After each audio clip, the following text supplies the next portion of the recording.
আজকের আয়োজনে US news online জার্নালের এই 607তম পর্বে অটিজম বিষয়ে আমরা বিস্তারিত কথা বলবো। আজকের বিষয় হোমিওপ্যাথিক পদ্ধতিতে অটিজম চিকিৎসায় রোগীর বয়স সীমা সহ আরোগ্য লাভে করণীয় এবং অটিজম গবেষক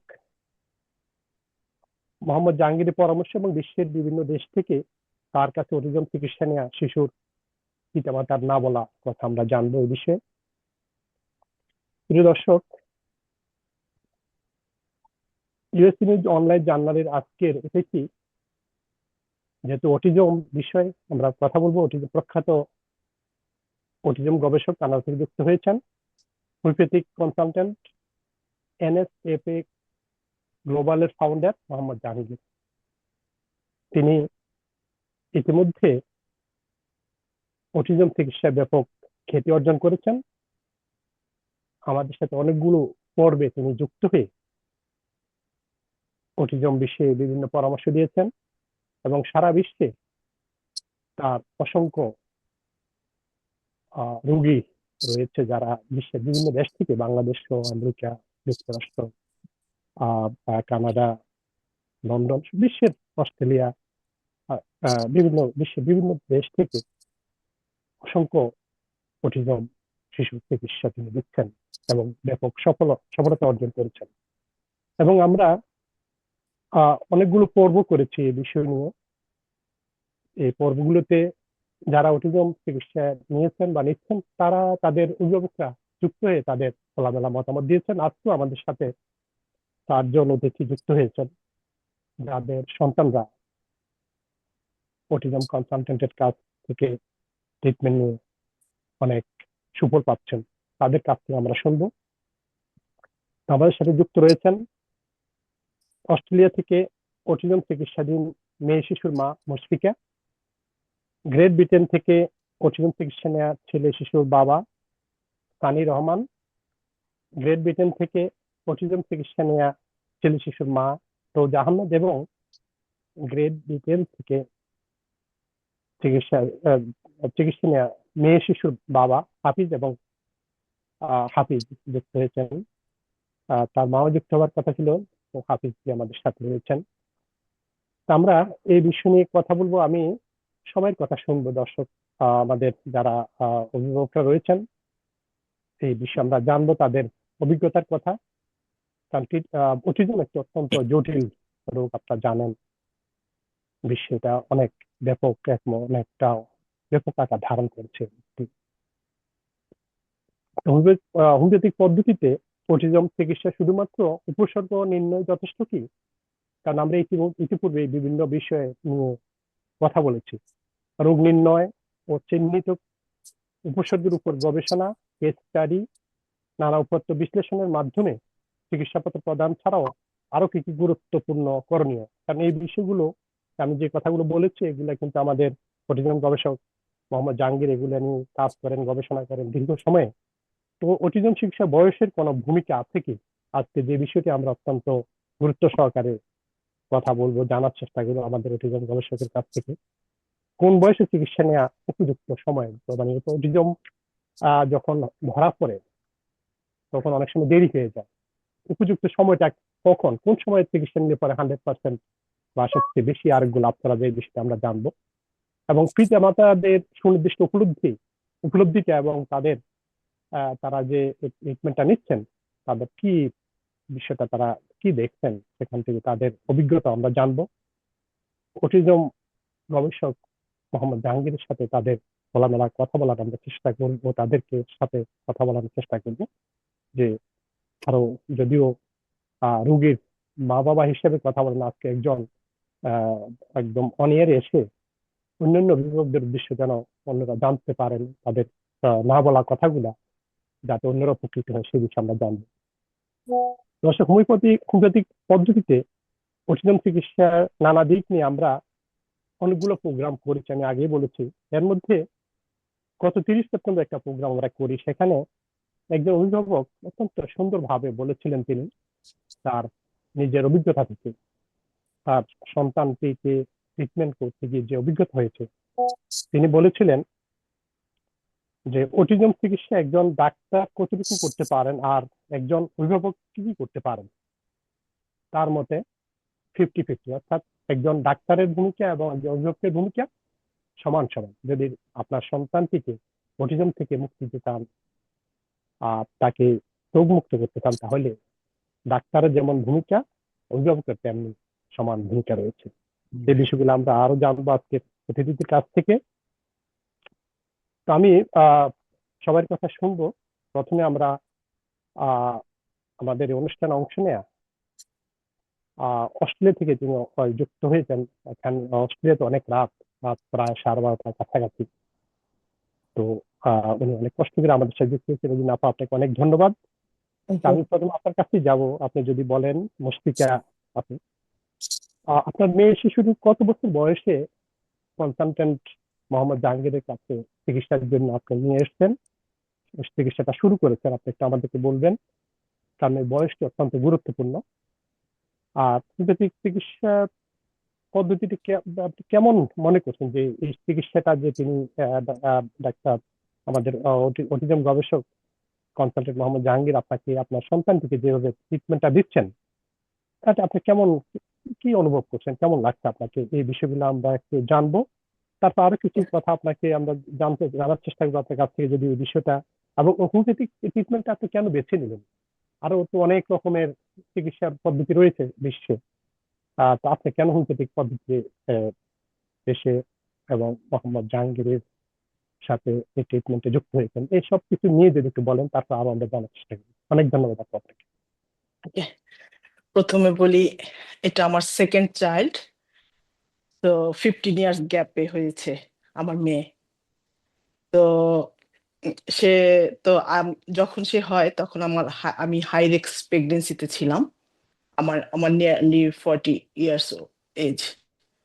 তো সবসময় আমি ডাক্তারের সাথে যোগাযোগ করে এখানে ইয়েতে ছিলাম। তারপর আমার মেয়ে 37 উইকসে বর্ন হয়। তো হয় সবকিছুই ছিল, কিন্তু সে বেশি খেতে পারতো না। সে তার স্টোমাক ভেরি স্মল, আর আমি তাকে এক্সট্রা কেয়ারের জন্য এক্সট্রা ফুড দিতে পারতাম, কিন্তু সে নিতে পারতো না। এক্ষেত্রে তার ইমপ্রুভমেন্ট হচ্ছিল, বাট ডে বাই ডে যাচ্ছিল নর্মাল সবকিছুই, মানে সবকিছুই নর্মাল, কিন্তু আবার কিছু ক্ষেত্রে আবার ডিলে দেখা যায়, যেমন হাঁটাটা 1 সপ্তাহ ডিলে, নর্মাল বাচ্চাদের যেটা হয় এরকম। তো তা আমি আবার এখানকার অনেক child child child take care এরা আছে, এদের সাথে এরা যখন ওনাকে লুক আফটার করে, ওরা বলতেছে আপনার বেবিকে এভাবে এভাবে করে খাওয়াবেন, এভাবে ইয়ে করবেন।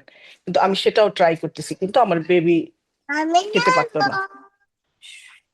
তো এভাবে দেখতে 15 মাসে সে টুকটাক কথা বলতো নর্মাল।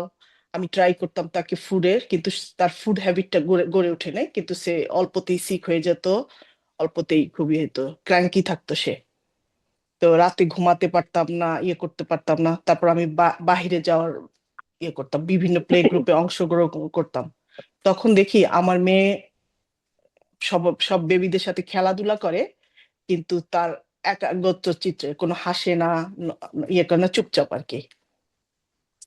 তো এখানে বলে, তারপর আমি আবার দেখি যে আমার বাচ্চাটা, অন্য বাচ্চাটা সে যেরকম রেসপন্স করে, আমার মেয়েটা তেমন রেসপন্স করে না, চুপচাপ সবসময়। তো আমি এখানে আবার প্লে গ্রুপের একজন কোঅর্ডিনেট আছে, তার সাথে কথা বললাম যে আমার মেয়েটা তো কথা বলেনি এখানে। তো সে ট্রাই করতেছে যে কথা বলার জন্য, তাহলে তার ডায়াগনোসিসের জন্য। কিন্তু এখানে ডায়াগনোসিস করতে টেক টু লং, নিতে হয়। তা আমার আবার এই যে অটিজম বা ইয়া এইসব নিয়ে কোনো ধারণাই ছিল না, যে এটা যে একটা ডিজিজ বা ইয়া আমার মাথায় নেই। কিন্তু বিভিন্ন মানুষের কাছে শুনি যে এটাও একটা সমস্যা বা ইয়া, কারণ আমার প্রথম বাচ্চাটা ছিল অন্যরকম, লাইক সে টু স্মার্ট, আর এটা টোটালি ডিফারেন্ট, জাস্ট অপোজিট। তো এরপর আমি রাত্রে আমি ঘুমাতে পারতাম না। আমি আমার হাজবেন্ডকে বলি, কি টেক টাইম, শিজ মানে হি ইজ ফাইন। কিন্তু আমি মায়ের মন তো, কিন্তু আমি ঘুমাইতে পারতাম না, চুপচাপ কাউকে শেয়ারও করতে পারতাম না এইটা।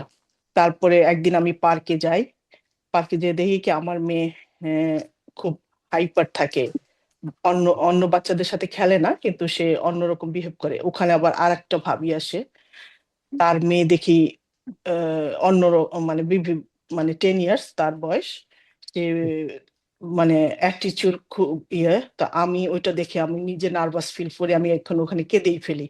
তখন আমাকে বলতেছে যে হ্যাঁ আমার মেয়ে, আমি 10 ইয়ার্স ধরে এটা নিয়ে খুব ইয়ে করতেছি, স্ট্রাগল করতেছি।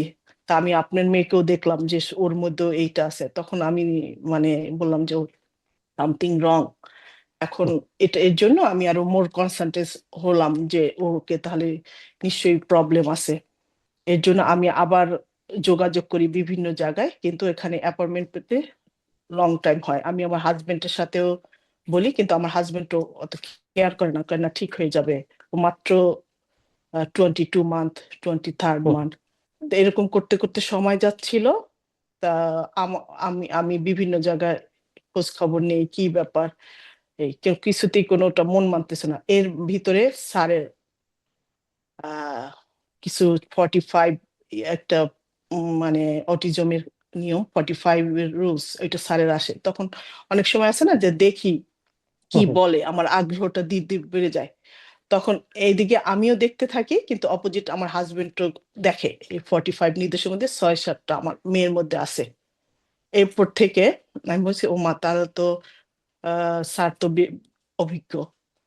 তো আমি করছি কি, আমিও স্যারকে মিস কল দিয়ে রাখি, এবং আমার হাজবেন্ডও দেয়, কিন্তু আমার দুইজনের নিজের ভিতরের কষ্ট কাউকে শেয়ার করতে পারতেছি না, বলতেও পারতেছি না, যেহেতু আমার এটা সম্বন্ধে কোনো ধারণা নেই।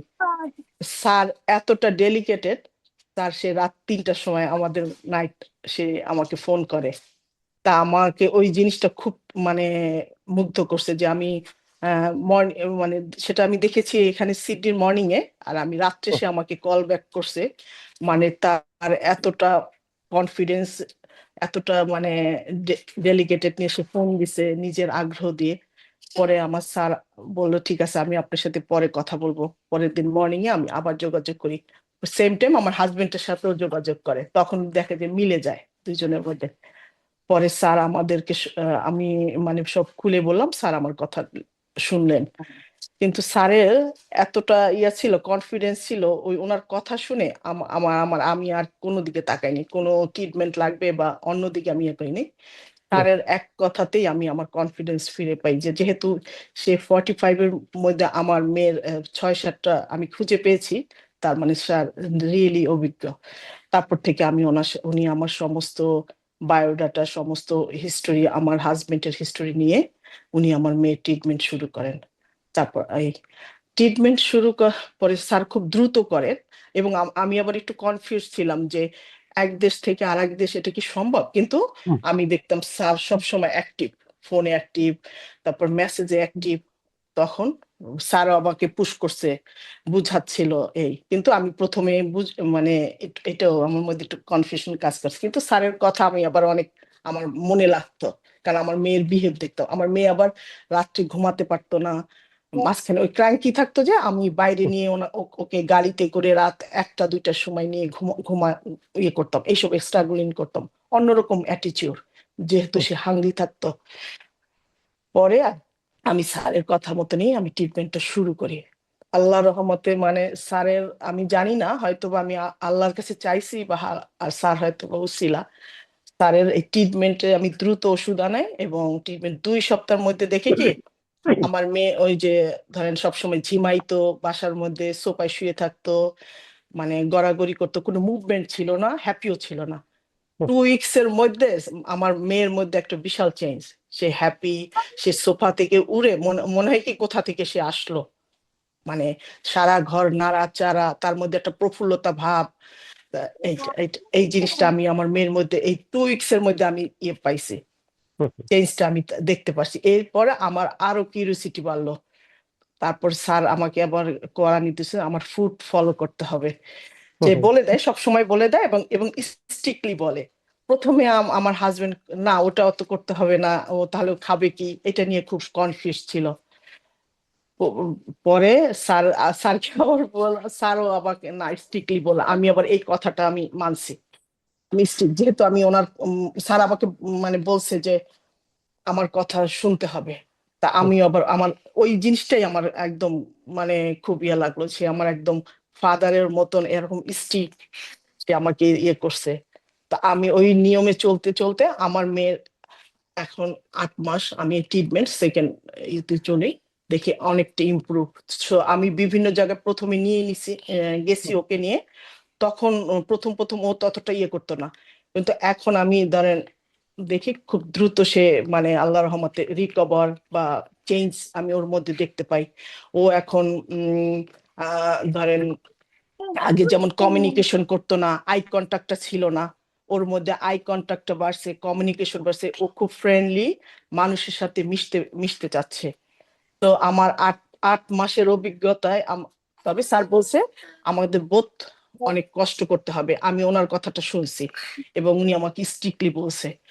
জি। এর জন্য আমি স্যারের কাছে অনেক অনেক কৃতজ্ঞ। আমি মানে এটা ভাষা বুঝাইতে পারবো না, আমার মধ্যে আরো কনফিডেন্স বেড়ে গেল যে মানে স্যার আমার মেয়েকে রিকভার করতে পারবে, এটাই। যে আপনার যে যতটুকু থ্যাংক ইউ। প্রত্যাশা ছিল যে প্রাপ্তি হ্যাঁ হ্যাঁ তার চেয়ে আমি, বেশি। হ্যাঁ বেশি, আমি আমি আমি 8 মান্থে মানে আমিও মানে স্যারের নির্দেশ অনুযায়ী শুনছি যে আমি প্রচুর আমার বাহিরে যাই, প্রচুর ওকে লুক আফটার করি, আমার মানে যেখানে যা আমি এখন আমার আমি জব ছেড়ে দিছি, সবকিছু ছেড়ে আমি আমার মেয়েকে নিয়ে আসি। ওর ফুড ফুড চার্ট এবং ওর ওর মেডিকেশন, এভরিথিং, ওর যা যা লাগবে এটাই। জি, অনেক অনেক ধন্যবাদ আপু আপনাকে। এ- আমাকে এবং হ্যাঁ। আপনি তো আপনি কথা বলেন, ওনার সাথে তো কথা বলেছেন ওয়ান টু ওয়ান। আজকে যেহেতু আমরা অন ইয়ারে, সারা বিশ্বের মানুষ শুনছে আপনাকে, আমাদেরকে শুনছে। তো হ্যাঁ, অটিজম গবেষকের সাথে আপনি তো অনেক কথা বলেছেন, তার কাছে আজকে খোলামেলা কোনো প্রশ্ন আছে কিনা? এবং আর যদি সারা বিশ্বে অটিজম আক্রান্ত অনেকে রয়েছেন আজকে, অটিজম বিশ্ব অটিজম সচেতনতা দিবস, সেই দিবসটিকে সামনে রেখে আপনি কোনো পরামর্শ দিবেন কিনা আপনার অভিজ্ঞতা থেকে, বা আমাদের যারা অটিজম আক্রান্ত সরি স্যার, তাদের আমি অভিভাবকদের কথাটা উদ্দেশ্যে? আমি কথাটা বুঝতে পারিনি, আপনি জি, কোন অ্যাঙ্গেল। আহ, মানে আপনি অটিজম গবেষকের সাথে তো আপনি ওয়ান টু ওয়ান বিভিন্ন পরামর্শ নিচ্ছেন, আজকে খোলামেলা কোনো প্রশ্ন করবেন কিনা ওনাকে? এবং অটিজম আমি সচেতনতা যখন দিবস উপলক্ষে সারা বিশ্বের অসংখ্য মানুষ, অসংখ্য শিশুরা কিন্তু অটিজম আক্রান্ত রয়েছে, তাদের অভিভাবকদের উদ্দেশ্যে কিছু বলবেন কিনা? আমি আমি অটিজম আমার মানে ধীরে ধীরে অভিজ্ঞতার মধ্যে এটা হলো যে বাচ্চার প্রতি প্রচুর যত্নশীল হতে হবে, তার রুটিন চার্ট তৈরি করতে হবে। আপনাকে এভরিডে যেরকম গাছে পানি দিয়ে দিয়ে তাকে যত্নশীল করতে হয়, সেরকম একটা বাচ্চাকে ওইভাবে করতে হবে। এই, প্রচুর মানে কনসার্ট থাকতে হবে অল টাইম। জি, অনেক অনেক অনেক ধন্যবাদ আপনাকে। আহ, আহ, জনাব জাহাঙ্গীরের কাছে কোনো কিছু জানার রয়েছে কিনা আপনার? কোনো প্রশ্ন আছে কিনা ওনার কাছে? তার কাছে আমার প্রশ্ন, যে আমার মেয়ে কথা বলছে, টুকটাক সিঙ্গেল ওয়ার্ড বলছে, কিন্তু আমি এটাকে মোর মোর বাড়াতে চাচ্ছি, ধরেন 2 ওয়ার্ড, থার্ড ওয়ার্ড, মানে এইটা। তো এইটা কিভাবে কি করা যায়? এ- এ, কারণ কি আমি যেহেতু এতটা আসছি, এত কম সময়ে এই পর্যন্ত আসছি, কিন্তু এইটা আমার একটা মানে ইয়ে জি যে আপু, অনেক অনেক অনেক ধন্যবাদ আপনাকে। আমরা আবারও আপনার কাছে আসবো সময় থাকলে পরে। আমাদের আরো হ্যাঁ, তিনজন অতিথি রয়েছেন, তাদের কথা শুনবো। তো আমি অটিজম গবেষক মোহাম্মদ জাহাঙ্গীরের কাছে এই মুশফিকা আপুর যে কথাগুলো শুনলাম আমরা, তার মেয়েটির চিকিৎসা নিয়ে আপনার, যখন তাকে নিয়েছেন কেমন ছিল বর্তমান অবস্থা, সার্বিক বিষয় যদি আপনি একটু এই বিশ্লেষণমূলক একটু বলেন আমাদেরকে, জি, এবং থ্যাংক তার ইউ। প্রশ্নের উত্তর সহ। জি। Sure, thank you. আজকে বিশ্ব অটিজম সচেতনতা দিবস।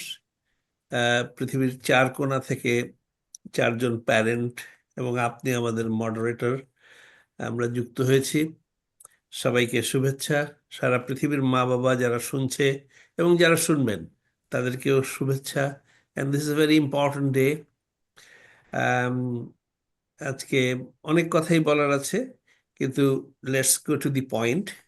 সেটা হচ্ছে আমাদের মিসেস মুশফিকার মেয়েটিকে আমরা পেয়েছি 2 থেকে 5 বছর এজ ব্র্যাকেটে, উইচ ইজ ভেরি ক্রুশিয়াল। আমি সব মা বাবাদেরকে এটা বলি, কারণ অনেকে আমার কাছে চিকিৎসা নিতে আসছেন, চিকিৎসা পাচ্ছেন, এবং তারা রেজাল্ট নিয়ে যাচ্ছেন, কিন্তু 2 থেকে 5 বছরের মধ্যে সবচেয়ে বেশিরভাগ 80 to 85% আমার success rate. So this is a very crucial age. আমি ওই সবাইকে বলি যে 2 থেকে 5 বছরের হলে আমি বাচ্চাদের পিছনে দৌড়াই, আর 5-এর পরে হলে বাচ্চার মা বাবাদেরকে বলি যে তোমাদের দৌড়াইতে হবে, নাহলে আমি পারবো না। ইটস ভেরি ডিফিকাল্ট, কারণ কোনো কিছুই একদম হাতের কাছে হাতের কাছে রেডিমেড নেই। It's all research based, all to be fit. এক একটা বাচ্চা, যেমন মিসেস পুষ্পিকার বাচ্চা, ভেরি কমপ্লিকেটেড। তার নিউরোনিউট্রিশনাল and physical nutritional complexity was very delicate. তার একটা হচ্ছে স্বাস্থ্যগত উন্নতি হচ্ছে না ফিজিক্যালি, আরেকটি হচ্ছে স্বাস্থ্যের উন্নতি না হলে মাথার উন্নতি হবে কি করে। সো ক্রিটিক্যাল অ্যাসপেক্টটা আসলো নিউরো নিউট্রিশন। আর খুবই she was degrading at a higher rate speed. Luckily the age bracket was very much congenial. তো আমি তার অবস্থাটা বলছি। বাচ্চাটি মেয়ে বাচ্চা, তার আই কন্ট্যাক্ট বলতে গেলে 0 থেকে 5%-এর মধ্যে ছিল, 100-100-র মধ্যে, বা ইভেন বলতে গেলে 0। আজকে সেটা 8 মাস চিকিৎসার পরে 45-50%-এ এসে দাঁড়িয়েছে, which is a great development. আমার টার্গেট হচ্ছে 70-85%। হিউম্যান ইমোশনস, আদর মায়া, এটা বলতে গেলে একদমই ছিল না। She was inert. সে এখন 60% উপরে ইমোশনাল হচ্ছে, বাবার সাথে, মায়ের সাথে, পরিবেশের সাথে। ক্রাঙ্কিনেস ছিল 100-র মধ্যে 100, সেটা আজকে 50% ইমপ্রুভ করেছে অর মোর। বাইরে পছন্দ করতো না যেতে, সেটা হচ্ছে সে এখন 50% বেশি সময় বাইরে যেতে পছন্দ করে। ঘুম ছিল 10%-ও কম, একটা স্ট্যান্ডার্ড টিপিক্যাল চাইল্ডের, সেইটা এখন 50%-এর উপরে ইমপ্রুভ করেছে। বিহেভিয়ারাল ইস্যু খুবই খুবই একদম লোয়েস্ট স্ট্রাটাতে ছিল, সেটা এখন 50%-এর উপরে মা বাবার রিপোর্ট। লার্নিং ক্যাপাসিটি 40% রয়েছে। আর একটা জিনিস তার ছিল, যেটা হচ্ছে সে পানি ব্যবহার করতে পারতো, গোসল করতে পছন্দ করতো না। Now this is a fundamental instinctual issue, যেটা আমরা হোমিওপ্যাথিতে অনেক অনেক বিষয়ে, যেমন এই একটা জিনিস ফান্ডামেন্টাল ক্যান চেঞ্জ। তো সেটাই আমি প্রথমে 100% ফিরিয়ে এনেছি। আমি বলতে সমস্ত সার্কেল, মা প্রচণ্ডভাবে চেষ্টা করেছে। My hats off to this mother, so dedicated. আমার যতগুলি বাচ্চারা ভালো করছে তাদের মা বাবাদের ডেডিকেশন। এই 4 জন বাবা এখানে, এই এটা 4 জন, হ্যাঁ, এই 4 জন মা বাবা প্লাস আরো 31 জন মা বাবাকে আপনি সামনে এনেছেন, Yes, and they are so dedicated. তাদের ডেডিকেশনটাই হচ্ছে প্রিন্সিপাল কনসার্ন। যা বলি শোনে, আর আমি রাগারাগি করি তো সেটাও তারা শোনে। আবার আমার উপরে অনেকে রেগে যায়, তো করার কিছু নেই। তো যাই হোক, দি হোল ইস্যু ইজ, আজকের দিনে আর একটা কথা আপনাকে বলি, আগামী এই 4 জন মা বাবাকেই আগামী বৎসর অটিজম ডেতে আবার প্রেজেন্ট করবেন আপনি। ইনশাল্লাহ। তাতে করে আপনারা আগে আগে 31 জন চলে গেছে, আমরা ব্লাইন্ডেড টেস্ট করেছি, যে একজনকে করে ছেড়ে দিয়েছি, এখন কি অবস্থা কেউ জানে না, তারা ভালো আছে কি মন্দ আছে। কিন্তু এই 4 জন মা বাবাকে আমরা ট্রেস করব, এবং এদের এজ ব্র্যাকেট 2 to 5 প্রত্যেকটাই, এবং প্রত্যেকটাই আমার নিজের এক্সপেকটেশনের চেয়ে ভালো করছে। তো আমি একটা এন্ড টার্গেট করেছি, and I will show you all this features. আর যেটা হচ্ছে, সব মা বাবাদেরকে একটাই কথাই বলি, যে আপনারা অ্যাওয়্যার হন। আজকে ওয়ার্ল্ড অ্যাওয়ারনেস ডে। আজকের দিনটা খুব ইম্পর্ট্যান্ট, এবং যত দ্রুত বাচ্চাদের, এর সায়েন্টিফিক রিজন নিয়ে আমার পাবলিকেশন আসতেছে ইনশাআল্লাহ, এবং that will be explained in a very huge book. এই যে বাচ্চারা আপনি আজকে বোধহয় আমার সাথে 17-18টা 17 or 18 সেশনস আমার সাথে হয়েছে, এবং সমস্ত অভিজ্ঞতা থেকে আমরা ব্রেস্ট করে আমরা পাবলিকেশন আনবো with 100 consistent result, and which will be a very stepping stone in autism treatment. এই তো আমি ধন্যবাদ দিচ্ছি মিসেস মুশফিকাকে, কনস্ট্যান্ট এনগেজমেন্ট, এবং ওনাকে আমি জি টাইম। স্যার, স্যার জি বলুন। আপনাকে অসংখ্য ধন্যবাদ, আপনি আমার মানে এই করেছেন। থ্যাংক আপনার ইউ। যে প্রশ্নটার আমি কথা যদি বলতেন, যে একটা প্রশ্ন ছিল আপনার কাছে আপনার। হ্যাঁ, ওনার একটা প্রশ্ন ছিল যেটা বলছে যে আহ, বলছেন যে আহ, কেন আমার ছেলেটি বা মেয়েটি আরো দ্রুত উন্নতি করতে পারে না, আর একটি মাত্র হোমিওপ্যাথিক বা অ্যালোপ্যাথিক ওষুধের অটিজমের উন্নতি হতে পারে কি? এটা উনি আমাকে আগে পাঠিয়ে দিয়েছেন প্রশ্নটা। এখন এটা হচ্ছে কি, ধরেন এই বাচ্চাটি, অটিজম হচ্ছে এমনই একটা spectrum and it's a multifunctional disability. এটা কিন্তু ডিজিজ না। ডিজিজ ডিজিজ হলে কি হয়, যেমন আপনার খুব চেস্ট ইনফেকশন হয়েছে, আপনি ডাক্তার সাহেবের কাছে গেলেন, ডাক্তার সাহেব টেস্ট টেস্ট করে, ব্লাড টেস্ট, স্পুটাম টেস্ট করে একটা অ্যান্টিবায়োটিক দিলেন, ওটা জার্মটাকে মেরে ফেললেন, বাচ্চা সুস্থ হয়ে গেল। This is disease. এটা কি জন্মগত নাকি জন্মের না, পরে? না, এখন এটা হচ্ছে একটা ডিজিজ আর ডিসএবিলিটির মধ্যে পার্থক্য করছি। ডিজিজটা হচ্ছে যে আপনার একটা ইনফেকশন হয়েছে, আপনি ডিজিজটা ডট আছে, অ্যান্টিডট দিলেন, সেরে গেল। কিন্তু disability, it's a neurobiological disability, এই কথাটা বুঝতে হবে। কারণ এই বাচ্চা যখনই আমার কাছে এসছে তখন অলরেডি ক্ষতির মধ্যে পড়ে গেছে, এবং এই ক্ষতির মধ্যে পড়ে গেলে সেটা কিন্তু আমরা, এটা কি জন্ম নেওয়ার পর থেকেই না এটা এরকম? জন্ম নেয়ার পরের থেকে হতে পারে, জন্মের পূর্ব থেকে হতে পারে, যেটা আমরা দুটো ক্যাটেগরি করেছি। আমি প্রিন্সিপাল দুটো ক্যাটেগরি করেছি। একটা হচ্ছে genetic autism due to cytogenetic reason, and idiopathic autism. Genetic অটিজমের জন্য এখন আমি লাকিলি এটা কম, 10 থেকে 15 ভাগ বাচ্চা, আর ইডিওপ্যাথিক অটিজম 80 থেকে 85 থেকে 90 ভাগ।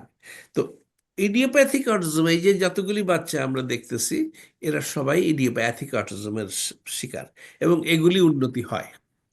জেনেটিক উন্নতির জন্যে এখন আমাদের বিজ্ঞানীরা কাজ করছেন, ডাক্তার সাহেবরা কাজ করছেন, অল সেক্টর, থেরাপিস্টরা কাজ করছেন, সবাই, এভরিবডি ইজ ওয়ার্কিং, নিউট্রিশনিস্টরা কাজ করছেন, অকুপেশনাল থেরাপিস্টরা কাজ করছেন, বড় বড় ইনস্টিটিউট পৃথিবীর, Harvard, Oxford, Cambridge, Berkeley's, John Hopkins, সব জায়গায় গবেষণা চলছে, এবং দে আর ট্রাইং দেয়ার বেস্ট।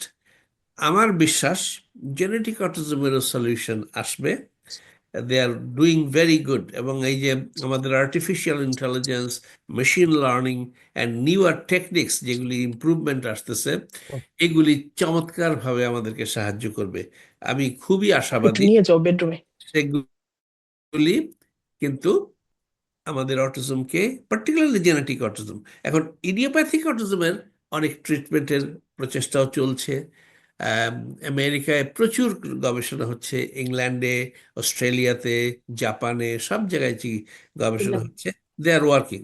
কিন্তু আমরা মাঝখান দিয়ে যতটুকু পারি, এই যদি 4টা বাচ্চা, বা আমার হাতে যদি শখানেক বাচ্চা পৃথিবীতে অন্তত দুনিয়ার রাস্তায় হাঁটতে পারছে এবং সামগ্রিকভাবে পারছে, আমি ফার্স্টে দিচ্ছি হিউম্যান ইমোশন আসে কিনা। কথা বললে হবে না, কথাটাকে মানবিক যুক্তি, হিউম্যান অ্যাসপাইরেশন, হিউম্যান ইমোশন, এবং মানুষের বাচ্চা, একটা হচ্ছে অটিজম স্পেসিফিক এক্সপ্রেশন, রোবোটিক, মেকানিস্টিক, আর হচ্ছে মন দিয়ে। এখন মিসেস মুশফিকা এই জন্যে তৃপ্ত যে তার মেয়েটি মন দিয়ে তাকে আদর করছে, বাবাকে আদর করছে, এবং That's right, প্রত্যেকের sir. বাচ্চাই ইমোশনাল রিফ্লেকশনটা দিচ্ছে। That is the beauty of homeopathic treatment. Yes. আমরা ন্যাচারাল অল্টারনেটিভ সলিউশন দিয়ে করছি, এবং এগুলির কোনো, এ পর্যন্ত আপনি প্রশ্ন করবেন, আমি এই প্রশ্নটা বলে দেবো না, সাইড এফেক্ট আছে কিনা। এ পর্যন্ত 31 জন মা বাবা বলেছে। এখন আমরা প্রত্যেকটা পর্বে এই বিষয়গুলো জিজ্ঞাসা করছিলাম, কেউ তো এটা সাইড যে এফেক্ট কথা এটা বলেননি। এটা তবু কেউই বলেনি। এই প্রত্যেক মা বাবাকে জিজ্ঞেস করেন, তাহলে অন্য মা বাবাদের, কারণ আমাকে এই প্রশ্নটাই করে।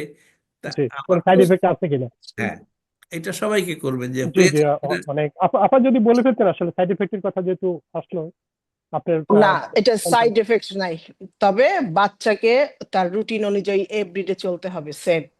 তার মানে ওষুধ খাওয়ানো, তার ফুড ফুড হ্যাবিটটা, তারপরে স্যার যেভাবে বলে, মানে মানে ট্রিটমেন্ট চলাকালে, এইটা আমার কাছে সবচেয়ে কন্টিনিউ করতে হবে। আপনাকে গ্যাপ দিতে হবে, গ্যাপ দিলে হবে না।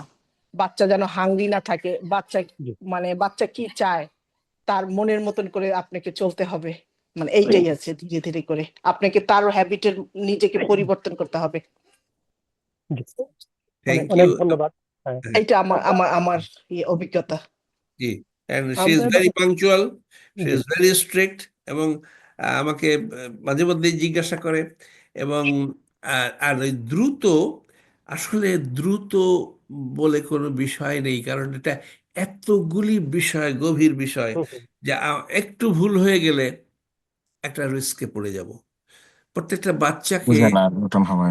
এই স্পেসে, একটা নিউরোলজিক্যাল স্পেস, এবং এগুলি কত টাইনি, কত আহ, সূক্ষ্ম, যেটা চিন্তা করলে আমারই আসলে মাঝে মধ্যে ভয় করে। কিন্তু ভয় করলে তো হবে না, কাজ তো হুম, করতে হুম, হবে। তো এবং প্রত্যেকটা জায়গায় ভেরি ব্যালেন্সড।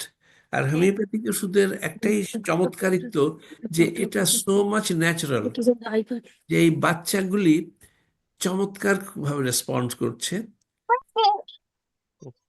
তো এবং সুন্দরভাবে তারা বিকশিত হচ্ছে। Thank you everyone and this mother and her endeavour. Thank you sir, আপনাকে। নো জি, প্রবলেম। অনেক অনেক ধন্যবাদ আবারও আপনি আপনার কাছে মানুষের আসবো। ভিতরে এতটা বিশ্বাস অর্জন করে, এতটা মানে প্রত্যেকটা ফোনের অ্যান্সার, প্রত্যেকটা মেসেজের অ্যান্সার দেন। এত বিজি, আমরা একটা বাচ্চাকে নিয়ে সাফার করতেছি, আপনার তো কতগুলো বাচ্চা। তারপরও যে মানে এত মানে নিজের দায়িত্ব নিয়ে যে খোঁজ খবর রাখেন, প্রত্যেকটা মেসেজের উত্তর দেন এবং খোঁজ নেন, এটা আমার কাছে বড়, রিয়েলি আমি গ্রেটফুল আপনার প্রতি। আমিও কারণ আমি সব গ্রেটফুল, হ্যাঁ, আমিও এটা মানে গ্রেটফুল এই অন্যরকম। কোঅপারেশনের জন্য। বা আমার অন্তরের অন্তঃস্থল থেকে ধন্যবাদ, যে আপনার এটা আপনি অনেকে মাঝে মধ্যে আর অনেক সময় আসে যে হয়েছে অলরেডি মানে কষ্ট হয়ে যায়, হয়েছে বাট কেমন পারি না। হয়েছে তো সেজন্য আমি অনেকের কাছে স্কুল ক্ষমা টেস্ট চাই। করবো তাহলে হালকা অনেক মা হয়েছে বাবা আছে আমার উপর হালকা বিরক্ত হাওয়া আছে আছে, বাট অনেক বলতে কয়েকজন, বেশিরা, মানে 100-র মধ্যে 2টাও না। কিন্তু তাদেরকে স্যাটিসফাই করতে পারি না অনেক সময়। কিন্তু খুব কষ্ট হয়, এখন বয়স হয়ে যাচ্ছে। এম, এবং ইট ইজ বিকামিং খুব খুব কষ্টের ব্যাপার। বাট একটা বাচ্চার জীবন, হুম, তার এটা জীবন রিস্কে। বিকশিত হওয়া, সেটা কত বড় ব্যাপার। ওইটাই আমার টার্গেট, প্রত্যেক মা বাবার সাথে যেন আমি মিশে এটা করতে পারি। কিন্তু খুব কষ্ট হচ্ছে আজকে। Thank ji, you. আমরা আবারও থ্যাংক ইউ স্যার। বিষয়ে সবকিছু নিয়ে আপনার সাথে কথা বলবো। জনাব জাহাঙ্গীর কাছে আমি একটা প্রশ্ন করে রাখি, যেহেতু আপা কথাটা বললেন যে একজন অটিজম শিশুর যেমন ট্রিটমেন্টের দরকার, তার অনেক কিছু, একজন অভিভাবক এবং ডাক্তার দুজনেরই সমান ভূমিকার কথা বলা হচ্ছে। তো সেক্ষেত্রে যারা অভিভাবক রয়েছেন পিতামাতাদের জন্য আসলে তাদের জন্য কোনো গাইডলাইন বা তাদেরকে কোনো কাউন্সেলিং এর প্রয়োজন রয়েছে কিনা সেটা আপনি সবশেষে বলবেন। হ্যাঁ, আমি বলবো। এখন গ্রেট ব্রিটেন থেকে একটু ঘুরে আসি। গ্রেট ব্রিটেনে আমাদের সাথে যে 3জন রয়েছেন, আমি প্রথমে সানি রহমানের কাছে যাব। গ্রেট ব্রিটেনে সানি রহমান, আপনি যদি বলেন আমাদের একই প্রশ্ন, থেকে আপনি যে কথাগুলো বলেছেন, যে প্রশ্নগুলো ওনাকে রেখেছিলাম সেই বিষয়গুলো নিয়ে যদি আপনি বলতেন, যে আপনি আপনার যে ছেলেটি ছেলেটি কখন অটিজমটা জানতে পেরেছিলেন, তার অটিজম সমস্যা রয়েছে, এবং কখন আমাদের অটিজম গবেষকের সাথে আপনার যোগাযোগ হলো, এবং কখন তার বয়সটি তখন কত ছিল যখন ট্রিটমেন্টটা শুরু করেন, এবং আহ, আর এর আগে কোনো অন্য পদ্ধতি বা অন্য ট্রিটমেন্ট নিয়েছিলেন কিনা, এবং এপিওপ্যাথিকে কেন বেছে নিলেন সেই বিষয়টা যদি বলেন, জনাব সানি রহমান। আসসালামু আলাইকুম and first of all আমি থ্যাংক ইউ জানাই ডক্টর জাহাঙ্গীর সাহেবকে। বেসিকলি আমি যখন স্টার্ট করি তখন আমার ছেলের বয়স ছিল 5 years old. Same problem previous sister just mentioned about things. Basically, ও রাত্রে ঘুমাইতো না আর খানার মধ্যে ওর অনেক প্রবলেম হইতো and অ্যালার্জিক রিয়াকশন হয়ে যেত খানি পরে অনেক খানি আছে ওটা বালা পায় না ওটা এর বাদে আমি যখন আমি অনেক রিসার্চ করছি, আমি উমরাত গেছি, আয়ুর্বেদিক করছি, সবটা করছি, nothing worked. So I was just দেন আমি একটা অ্যাড দেখছি এইরকম আপনাদের কথা দেখছি ফেসবুকের মধ্যে দেখে আমি আমার ওয়াইফের সাথে ডিসকাস করার বাদে আমার ওয়াইফে কইরা ইনোর মাঝে everything looks genuine, we can give it A try. So আমি ডাক্তার সাহেবরে একটা মেসেজ রাখার বাদে উনি রিপ্লাই আসছে যে এখন কথা বলতে পারবো না, পরে কথা বলিও, something like that. I don't exactly remember why was. পরে আমি আবার উনারে ট্রাই করার বাদে উনি তখনও বাক করছেন না, পরে আমার কল বাক করিয়া হয়েছেন আপনার নাম কি, আমার সব ডিটেলস নাম নিছেন আর বলছেন যে আমি ওই টাইমে 2 দিন পরে আমি আপনাকে ওই টাইমে ফোন করবো, আপনি you make sure you answer your phone and you have all my answers ready. So উনি আমাকে একটা লিস্ট দিছিলেন, লিস্টের মধ্যে কি টেক্সটের মধ্যে দিয়ে লিস্ট দিচ্ছেন যে এই আনসার গুলো আমি চাই আপনার কাছ থেকে. আমার ফুল হিস্ট্রি নিছেন উনি. ফুল হিস্ট্রি নেওয়ার পরে আমি ফুল হিস্ট্রি রেডি রাখার পরে আমার ওয়াইফের সাথে উনি কথা বলছেন, আমার সাথে কথা বলছেন. ফুল ফ্যামিলি হিস্ট্রি নেওয়ার পরে উনি বলছেন ওকে আমি মেডিসিন প্রেসক্রাইব করবো আরো 2 years পরে. সো উনি আরেকটা জিনিস উনি মেনশন করছেন ডক্টর সাহেব, যে আপনার তো ছেলের বয়স 5 বছর হয়ে গেছে, এখন তো it's going to be too hard for me to do something. And I said please do something, and then he said okay inshallah let me give it a try. So then after 2 weeks বাদে আমার medicine আসার পরে আমি 2 weeks continue খাবাইছি. 2 weeks continue খাবানোর পরে school তো একটা call আসছে, school থেকে একটা কল আসছে, তখন আমি অনেক নার্ভাস হয়ে গেছিলাম.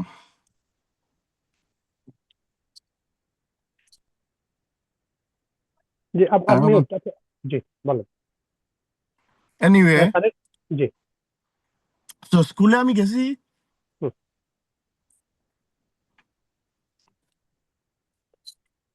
সানি রহমান আপনার ফোনটা আনমিউট হয়ে গেল, মিউট করেন. ওকে স্কুলে আমি গেছি, যাওয়ার বাদে স্কুলের টিচার আমারে বলছে ওর মধ্যে অনেক চেঞ্জেস দেখতে পাইতেছি. তো I was very excited, very happy. দাও না ওকে লাইনে. Hello? জি শোনা যাচ্ছে. Hi, can you hear me? Yes. জি হ্যাঁ. আচ্ছা, যখন আমি স্কুলে গেছি, স্কুলে যাওয়ার পরে অনেক দুইজন টিচার আমার সঙ্গে বসছে, বসে বলছে ওর মধ্যে অনেক চেঞ্জেস আসছে, ও এখন আমাদেরকে লিসেন করে কনসেন্ট্রেট করে সবকিছু করে. তো আমি সঙ্গে সঙ্গে ডাক্তার সাহেবের ফোন দিছি, তো উনি বলছে দ্যাটস এ গুড রেজাল্ট. আমি I didn't expect that from him within 2 weeks, but ইনশাআল্লাহ আপনার ছেলেটা অনেক ব্রাইট, 2 weeks এর মধ্যে অনেক ইমপ্রুভ হয়ে গেছে. So I was really happy and I was over the moon. I didn't know what to do. That's right.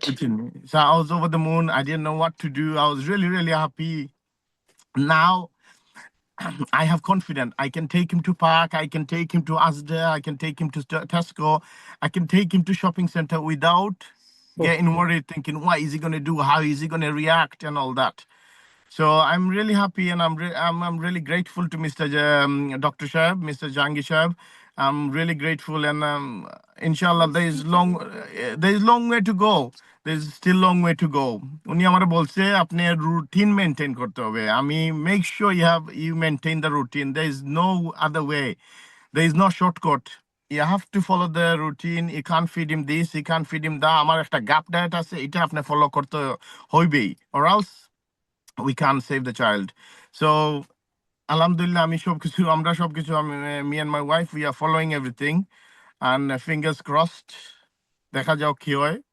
আমার অনেক ইমপ্রুভ হচ্ছে. ও এখন আই কন্টাক্ট অনেক বেশি কথা বলতেও পারে, and reading wise, even আজকেও আমার গাড়িতে একটা বুক ছিল, পড়ে গেছে বুকটা, কোনো প্রবলেম হয় নাই ওর। রিডিং এ বেশি ইমপ্রুভ হয়ে গেছে, অনেক ইমপ্রুভ রিডিং এ, হ্যাঁ রাইটিং এ ইয়ে করতে পারে। আলহামদুলিল্লাহ, আই এম রিয়েলি হ্যাপি। কোনো But সাইড still, এফেক্ট দেখেছেন কিনা? I think 2 months, not 3 months এর মধ্যে, I think 2 months হইতেছে আমি খাওয়াইছি, আর a long way to go. জি। কোনো সাইড এফেক্ট দেখেছেন কিনা?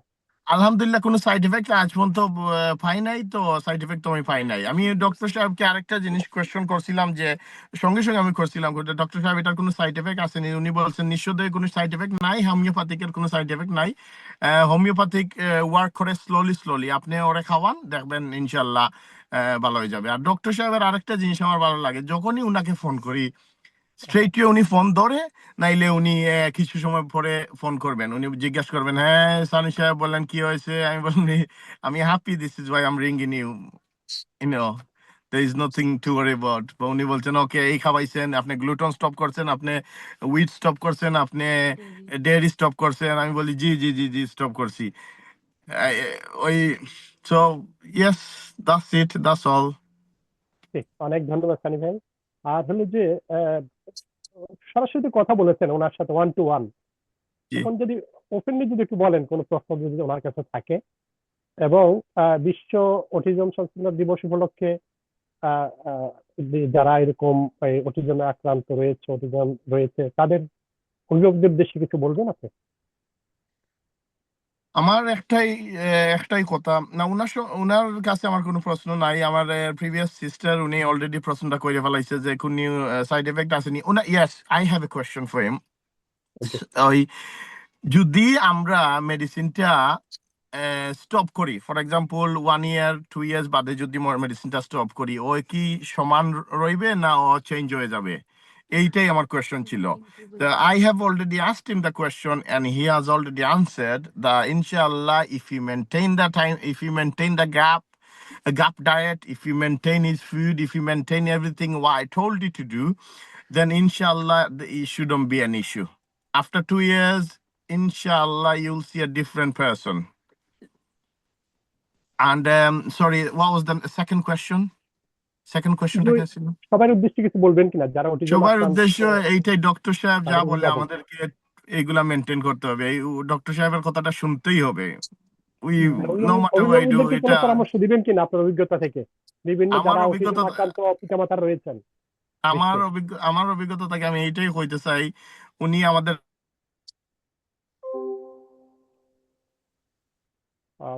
সানি রহমান একটু ডিসকানেক্ট হয়ে গেছেন, আবার আপনাকে চাইবো। আচ্ছা, জনাব জাহাঙ্গীর, আপনি যদি তার কথা হ্যাঁ শুনলেন, শিশুদের হ্যাঁ, জি, ট্রিটমেন্টের কথা আপনি সব জানেন, তারপরও ওভারঅল যদি আবার একটু আমাদেরকে sure, জানাতেন। sure. Thank you. This is a great enthusiastic parent and very frustrated. একদম ব্রিঙ্ক, একদম 5 বছরের 1-2 দিন আগে যে বাচ্চাটাকে আমি ধরেছি, and I still consider that বাচ্চাটি 2 to 5 years এজ ব্র্যাকেটের, একদম ওই realm of লাইনে। and এরকম বেশ কিছু বাচ্চা আমি পেয়েছি। ওই যে আপনার প্রথম অনুষ্ঠানে আসিফ সাহেব, ওনার বাচ্চা এক্স্যাক্টলি সেম। বাচ্চাটা এখন ভালো আছে, আমার 85% লেভেলে সে মুভ করছে। এখন এই বাচ্চাটির আসলে another crisis boy, eye contact 0 or nothing, 5%ও ছিল না। ওয়ার্ড বলতে গেলে নীল, আদর মায়া 5 to 10% আউট অফ 100%, যেটা ওই 5 বছরের একটা বাচ্চা করবে। Instruction taking basically nil, sleeping totally disordered, learning capacity 5% to 10%, learning ability, অর্থাৎ অটিজমের আর একটা meaning, the meaning of autism is learning disability. আমাদের ব্রেইনকে, শিশুদের ব্রেইনকে লার্নিং ডিসেবল করে দিচ্ছে কনস্ট্যান্টলি। সেইটা ছিল একদম বিলো, যেটা এখন আমার বিশ্বাস it has come back to about 60% এই 3 মাসের ট্রিটমেন্টে। আমি একটু মার্কটা কম দিয়ে রেখেছি, 14 দিয়েছি ওনাকে, কারণ আই ওয়ান্ট টু। আর যেটা হচ্ছে বাচ্চাটিরও পানি সংক্রান্ত প্রবলেম ছিল, যেটা আমি এখন হি ইজ ফুললি রিকভার্ড। পানি সংক্রান্ত প্রবলেমটা কি ছিল? এটা হচ্ছে এই বাচ্চাটি গোসল করতে চাইতো না, পানি ব্যবহার করতে চাইতো না। আরেকটা বাচ্চা, আরো আরো আরো একটি বাচ্চা আছে আমাদের, আরো দুটো বাচ্চার মধ্যে কোনো একজনের আছে। তো এই হচ্ছে অবস্থা, এবং আমি টার্গেট করছি এই বাচ্চাটি 85% ইমপ্রুভ করে যাবে 2 বছরে। আরেকটি প্রশ্ন যেটা হচ্ছে, সব মা বাবার এটাই আশঙ্কা যে আমার বাচ্চাটা ব্যাক করে যাবে কিনা অটিজমে। এখন human brain is a very complex system. আমরা খুব ক্যাটেগরিক্যালি, এত ডিটেলসে আমি কাজ করতে হয় আমাকে, আই ডোন্ট নো যে সেটা কিভাবে হয়, বাট হয়, যে জন্য বাচ্চাগুলি ভালো হচ্ছে। এবং হোমিওপ্যাথি পদ্ধতির এটা হচ্ছে সবচাইতে আশ্চর্যজনক যে হিউম্যান ডেভেলপমেন্ট, ন্যাচারাল ডেভেলপমেন্ট। অন্যান্য বিষয়ের আমি সবাইকে আই রিয়েলি নিড, কারণ আমাদের ফিজিও বিহেভিয়ার থেরাপিস্টরা, অকুপেশনাল থেরাপিস্টরা, নিউট্রিশনিস্টরা চমৎকার কাজ করছেন, they are doing fantastic. Without their support basically যেখানে হোমিওপ্যাথি পৌঁছাতে পারতেছে না, সেখানে তো ওই ওই বেচারারাই আছে। They are giving this support, they are doing a fantastic job. I need their support and blessings, because এখন এই বাচ্চাগুলি যারা লার্নিং অ্যাবিলিটিটা ফেরত পাচ্ছে, আমি একটা মার্কার, দুটো মার্কার ব্যবহার করি। একটা হচ্ছে লার্নিং অ্যাবিলিটি মার্কার, আর একটা হচ্ছে লাইফ স্কিলস মার্কার। এগুলি সব পাবলিকেশনে আসবে, এবং প্রত্যেকটা বাচ্চা, এই বাচ্চাগুলির ফিচারগুলি ওইখানে একটা মার্কারের কাটা, যারা 5%-এ ছিল, আমার চিকিৎসা শেষে যারা 85% অ্যাকোয়ার করছে, তারা they will secure a very good standing in fighting autism. এবং এই প্রশ্নটা সবচেয়ে যে কেন পার্মানেন্ট হওয়ার একটা ব্যাপার হচ্ছে, সবাইকে বলি যে একটা গাছ আপনি লাগালেন, একজন চাষি যখন জমি চাষ করে, এই যে আমরা মা বাবারা, আমি এক চাষি, এই বাচ্চাটার যে নিউরোলজিক্যাল স্পেসে আমরা প্রথমে চাষ করি, ডিটক্সিফাই করি, পরিষ্কার করি, খুব দ্রুত করতে হয়, অনেক সময় দ্রুত হয়, যার ভেতরে ক্ষতি বেশি হয়ে যায়। খেয়াল করবেন, এগুলি কিন্তু এগুলি কিন্তু ড্রিম। এই যে বাচ্চাগুলি, এই 4টা বাচ্চা যা করেছে, আমি এই জন্যই 4জন বাচ্চাকে এনেছি, রিকোয়েস্ট করেছি বাবা মাকে, তোমরা এসে বলো, প্রশ্ন করো please, this is very important. কারণ এইটা না শেয়ার করলে, এই অভিজ্ঞতা না শেয়ার করলে বাবা মারা জানতে পারবে না। তো মাটিটা যখন আমরা চাষ করলাম, তখন আমরা বীজটা বুনলাম, বীজটা বুনে, কিন্তু চাষি যিনি চাষ করেন তিনি কিন্তু বসে থাকেন না, ওই ক্ষেতের চারপাশে ইন্সপেক্ট করতে থাকেন, ঘুরতে থাকেন, দেখতে থাকেন, একটু পানি হলো, একটু আগাছা হলো, সরিয়ে দিল, ওষুধ দিল, কীটনাশক দিল, পানি দিল, তারপরেও সে বসে না। ভালোভাবে পানি জমে গাছের গোছা যখন মোটা হলো, তখন সে যে বট গাছের নিচে বাঁশি বাজায়, না আমার এখন ফলন হবে। তো ওই জায়গাটায় রিচ করার জন্য বাচ্চার মা বাবাদেরকে অপেক্ষা করতে হবে, সময় দিতে হবে। একটা নতুন আগাছার মধ্যে নতুন কুঁড়ি জন্মেছে, সো সেটাকে পরিপুষ্ট করা পর্যন্ত অপেক্ষা করতে হবে। That is risk involved. এটার মধ্যে যে কোনো কিছু, it can take the child back, কিন্তু তার জন্যে তার neuronutrition, firm basis of neurological space, যে মেকানিজমের মধ্যে দিয়ে আমরা এত কঠিন কাজগুলি করছি। জাস্ট চিন্তা করেন, আপনার একটা প্রশ্ন শুনছি আমি, বা আমি একটা প্রশ্ন করলাম, সেটা শুনছেন, এবং আপনাদের ব্রেইন 10-15 হাজার কিলোমিটার দূর থেকে সেটা ইমিডিয়েটলি একটা কনস্ট্রাকটিভ থিঙ্কিং আপনি প্রেজেন্ট করছেন। It's a very complex matter. এর চেয়ে কমপ্লেক্স ম্যাটার কিছু নেই পৃথিবীতে। আমাদের মাথা সেটা করছে, আর সেই স্পেসে কোনো ডিস্টারবেন্স এবং সেটাকে ট্রিট করা ইটস ভেরি কমপ্লেক্স। অ্যান্ড কোনো কিছু এরকম না যে একটা ওষুধে ভালো হয়ে যাবে। এই এক একটি বাচ্চার মিনিমাম 25টা সমস্যা রয়েছে। সেই 25টা সমস্যা যদি আমি সলভ না করি, তো একটা হলে সমস্যা করা যায়। ওই ডাক্তার সাহেবরা বলেন, তোমরা একটা বা দুইটা এই সপ্তাহে বলো, এর পরের সপ্তাহে এসে বাকি দুইটা বইলো, হুইচ ইজ লজিক্যাল। কিন্তু আমাদের একটা হোলিস্টিক পার্সপেক্টিভে সবগুলি একসাথে নিয়ে কাজ করতে হয়। বাট থ্যাংক ইউ, আমি এই মা, এই বাবা, এই সানি রহমান সাহেব দুজনের সাথে কথা বললাম, ওনার ওয়াইফও আই হ্যাড এ মাঝে মধ্যে উনি আমাকে আরো বেশি ফিডব্যাক দেয়। ওই আমি সানি সাহেবকে প্রথমে খুব বিশ্বাস করি নাই যে এই লোকটা আসলে ইমোশনাল লোক। তারপরে আমি বললাম যে আপনার মিসেসের সাথে যে কথা বলেন, তো মিসেস বলে যে আমার বাচ্চা আরো ভালো করতেছে। So then I got confirmed যে হ্যাঁ, আচ্ছা, যে ইয়ে হয়েছে, আমি কি বলে, আমি কনফার্ম হলাম না, মা মোর rational. But I thank you from my heart that they are in the process, and I hope this child will be crossing the hills. পাহাড় তারা অতিক্রম করবে, এ প্রত্যেকটা বাচ্চাই করবে। Thank you. আপনি নেক্সট আমাদের মা আছেন হ্যাঁ রোজা। হ্যাঁ, আমাদের হ্যাঁ, সানি রহমান আমাদের সাথে কানেক্টেড এখন। আমাকে হয়তো যদি ফেরত আবারও আসবেন। হ্যাঁ, যুক্ত হয় তাহলে আরো কিছু কথা ছিল, পরে সেখানে আমরা করবো। হ্যাঁ, এখন আমরা গ্রেট ব্রিটেনের আরেকজন অভিভাবক, আহ, সেখানে আমরা কথা বলবো এবার ছেলে শিশুর মা রোজা আহমেদ। রোজা আহমেদ, আপনি যদি ওই যে প্রশ্ন, একই প্রশ্ন বিষয় আমাদের, তো আসলে অটিজমের যে সমস্যাগুলো প্রায় সবাই সব একরকমই, আহ বিশেষটা হয়তো বেশ কম হয় না। তো আপনারও একই প্রশ্ন যে আপনার শিশুটি কখন জানলেন যে তার অটিজম হয়েছে, বা অটিজমের এই সিমটম গুলা বোঝার পরে আপনি তখন কি করলেন, কোথাও ট্রিটমেন্ট নিয়েছেন কিনা, এবং আহ অন্যান্য ট্রিটমেন্টের কোনো রেজাল্ট আসলে তখন পেয়েছিলেন কিনা, এবং দিকটা কেন বেছে নিলেন, এবং জনাব জাহাঙ্গীরের সাথে কিভাবে সম্পৃক্ত হলেন, এবং ট্রিটমেন্ট নেওয়ার পর আপনার সর্বশেষ অবস্থা যদি একটু বলেন, এবং সেখানে কোনো সাইড সাইড এফেক্ট দেখতে পেয়েছেন কিনা। রোজা আহমেদ। জি, আসসালামু আলাইকুম। আমাকে কি শুনতে পাচ্ছেন ভালোভাবে? জি জি, হ্যাঁ শোনা যাচ্ছে।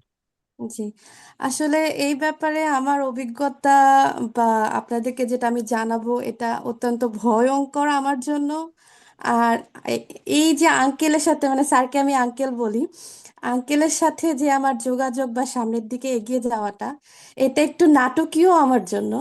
জি সেটা হচ্ছে আমি প্রথম যখন আমি যেটা, এটা আমার প্রথম বাচ্চা।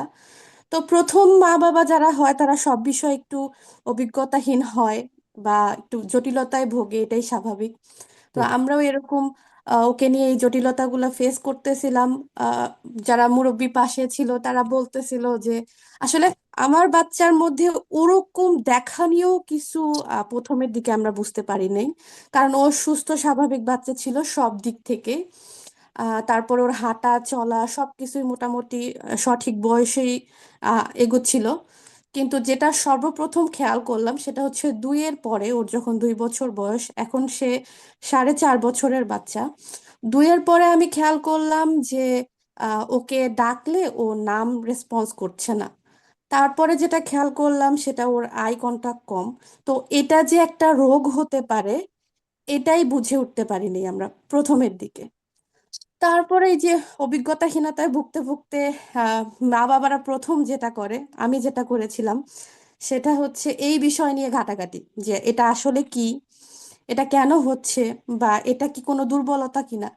তো এই ঘাটতে ঘাটতে আস্তে আস্তে করে আহ আমি আঙ্কেলের একটা ভিডিও দেখি। তো আঙ্কেলের ভিডিও দেখার পরে তখন আমি আবার একটু খুব মানে সচেতন বলবো কিনা জানি না, আমি খুব ভয় পাই সেই ধরনের মা। আর সবার বাচ্চাই সবার কাছে খুবই মূল্যবান।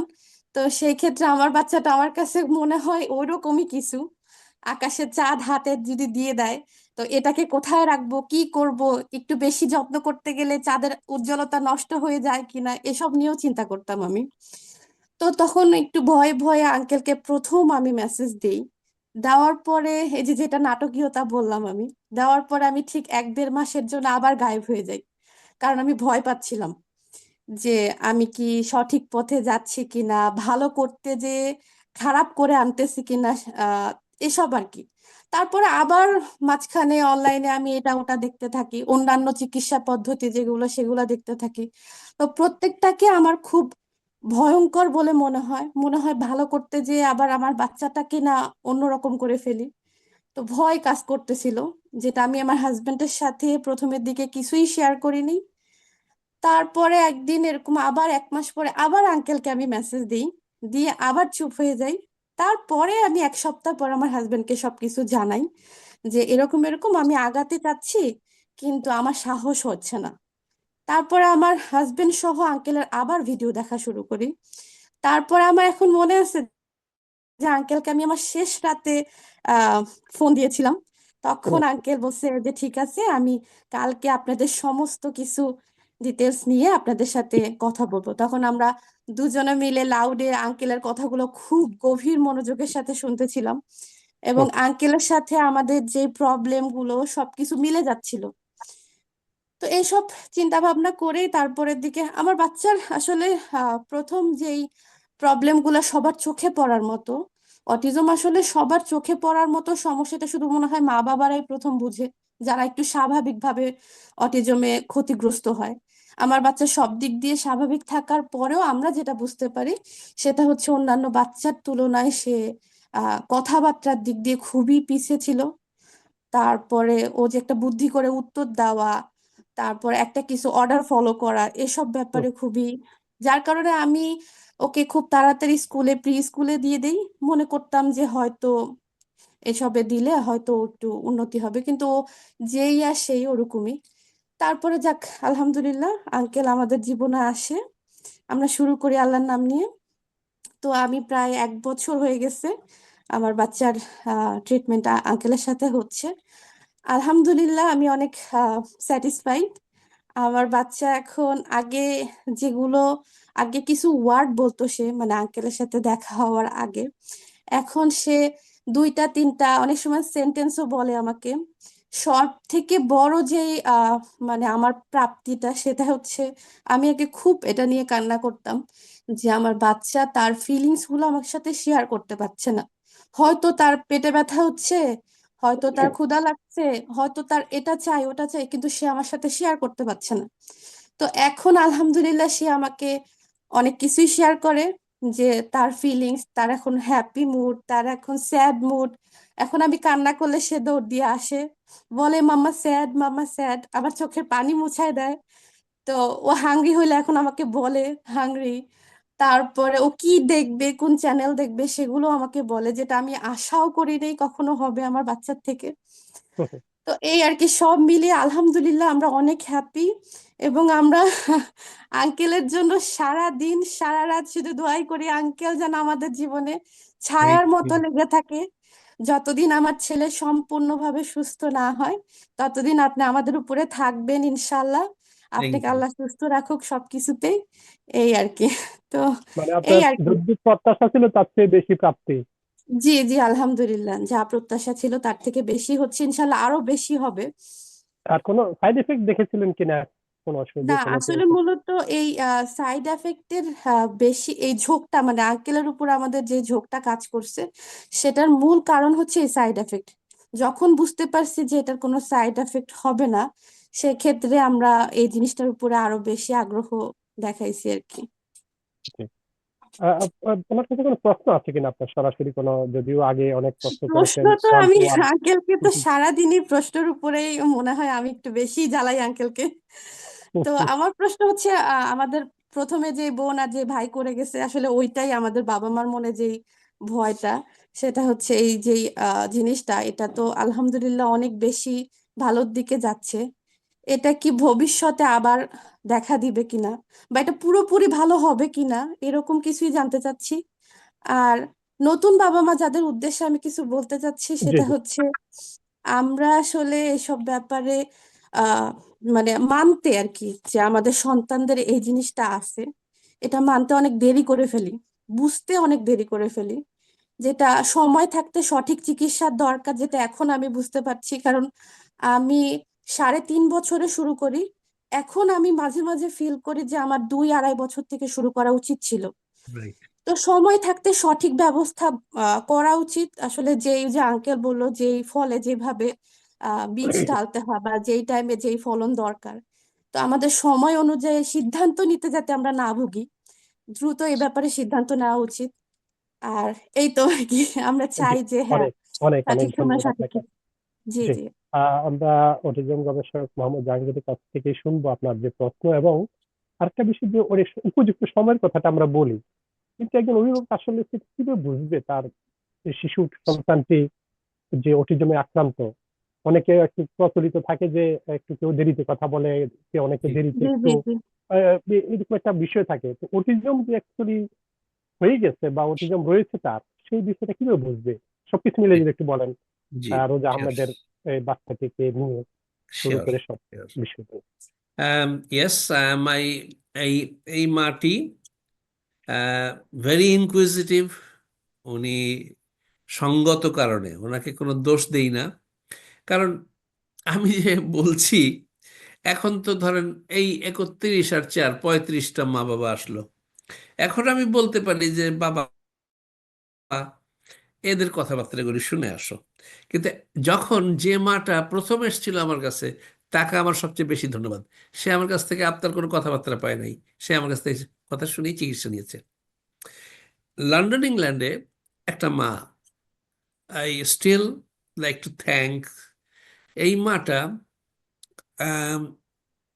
19 মাস বয়সে একটা বাচ্চা এনেছিল, ব্রাইট, কিন্তু সো মানে it was so difficult to understand. কিন্তু বাচ্চার মাটা, সে নিজেকে বাচ্চাকে স্টাডি করেছে, বোঝে, এবং মাই আসলে ভালো করে বুঝতে পারে।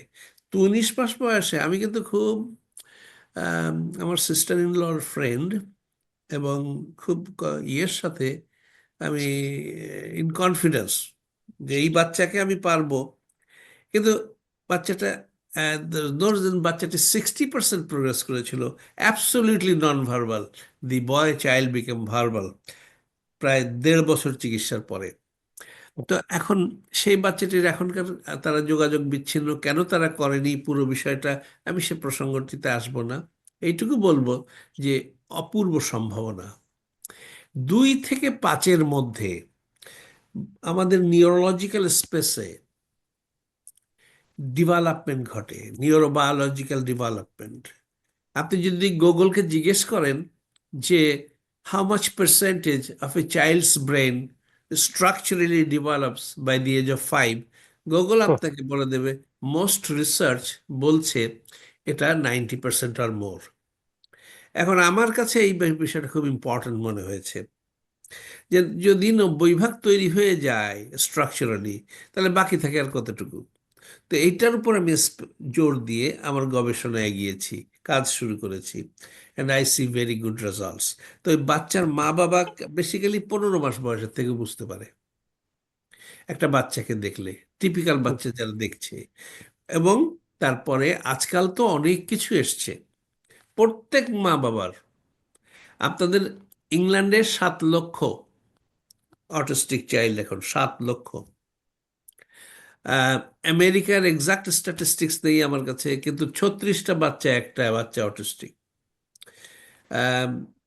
অস্ট্রেলিয়াতে আবার 70টা বাচ্চায় একটা বাচ্চা অটিস্টিক। আমাদের বাংলাদেশে 130টা বাচ্চায় একটা বাচ্চা অটিস্টিক। তো স্ট্যাটিস্টিক্স ভ্যারি করে, কিন্তু অটিজম এখন সারা পৃথিবীতে প্রায় 8 মিলিয়ন অটিস্টিক চাইল্ড আছে এই মুহূর্তে, মানুষ এবং সব ডিফারেন্ট এজ গ্রুপে। তো তার মধ্যে সবচেয়ে বেশি সম্ভাবনা আমি মনে করি 2 থেকে 5 বছর, এবং এটা বিহেভিয়ার থেরাপিস্টরাও, ডাক্তার সাহেবরাও, সাইকোলজিস্টরাও, নিউরোলজিস্টরাও, তারাও এই বিষয়টিকে আর্লি ইন্টারভেনশন স্ট্র্যাটেজি ওনাদের আছে, এবং চমৎকার। যত দ্রুত এটা করা যায় তত দ্রুত এটার উন্নতি সম্ভব। 5-এর পরে, যেমন এই যে গতবার 30শে সেপ্টেম্বরে যেটা আমরা করেছিলাম জি। রুহুল আমিন সাহেবের এই বাচ্চাটি, হুম।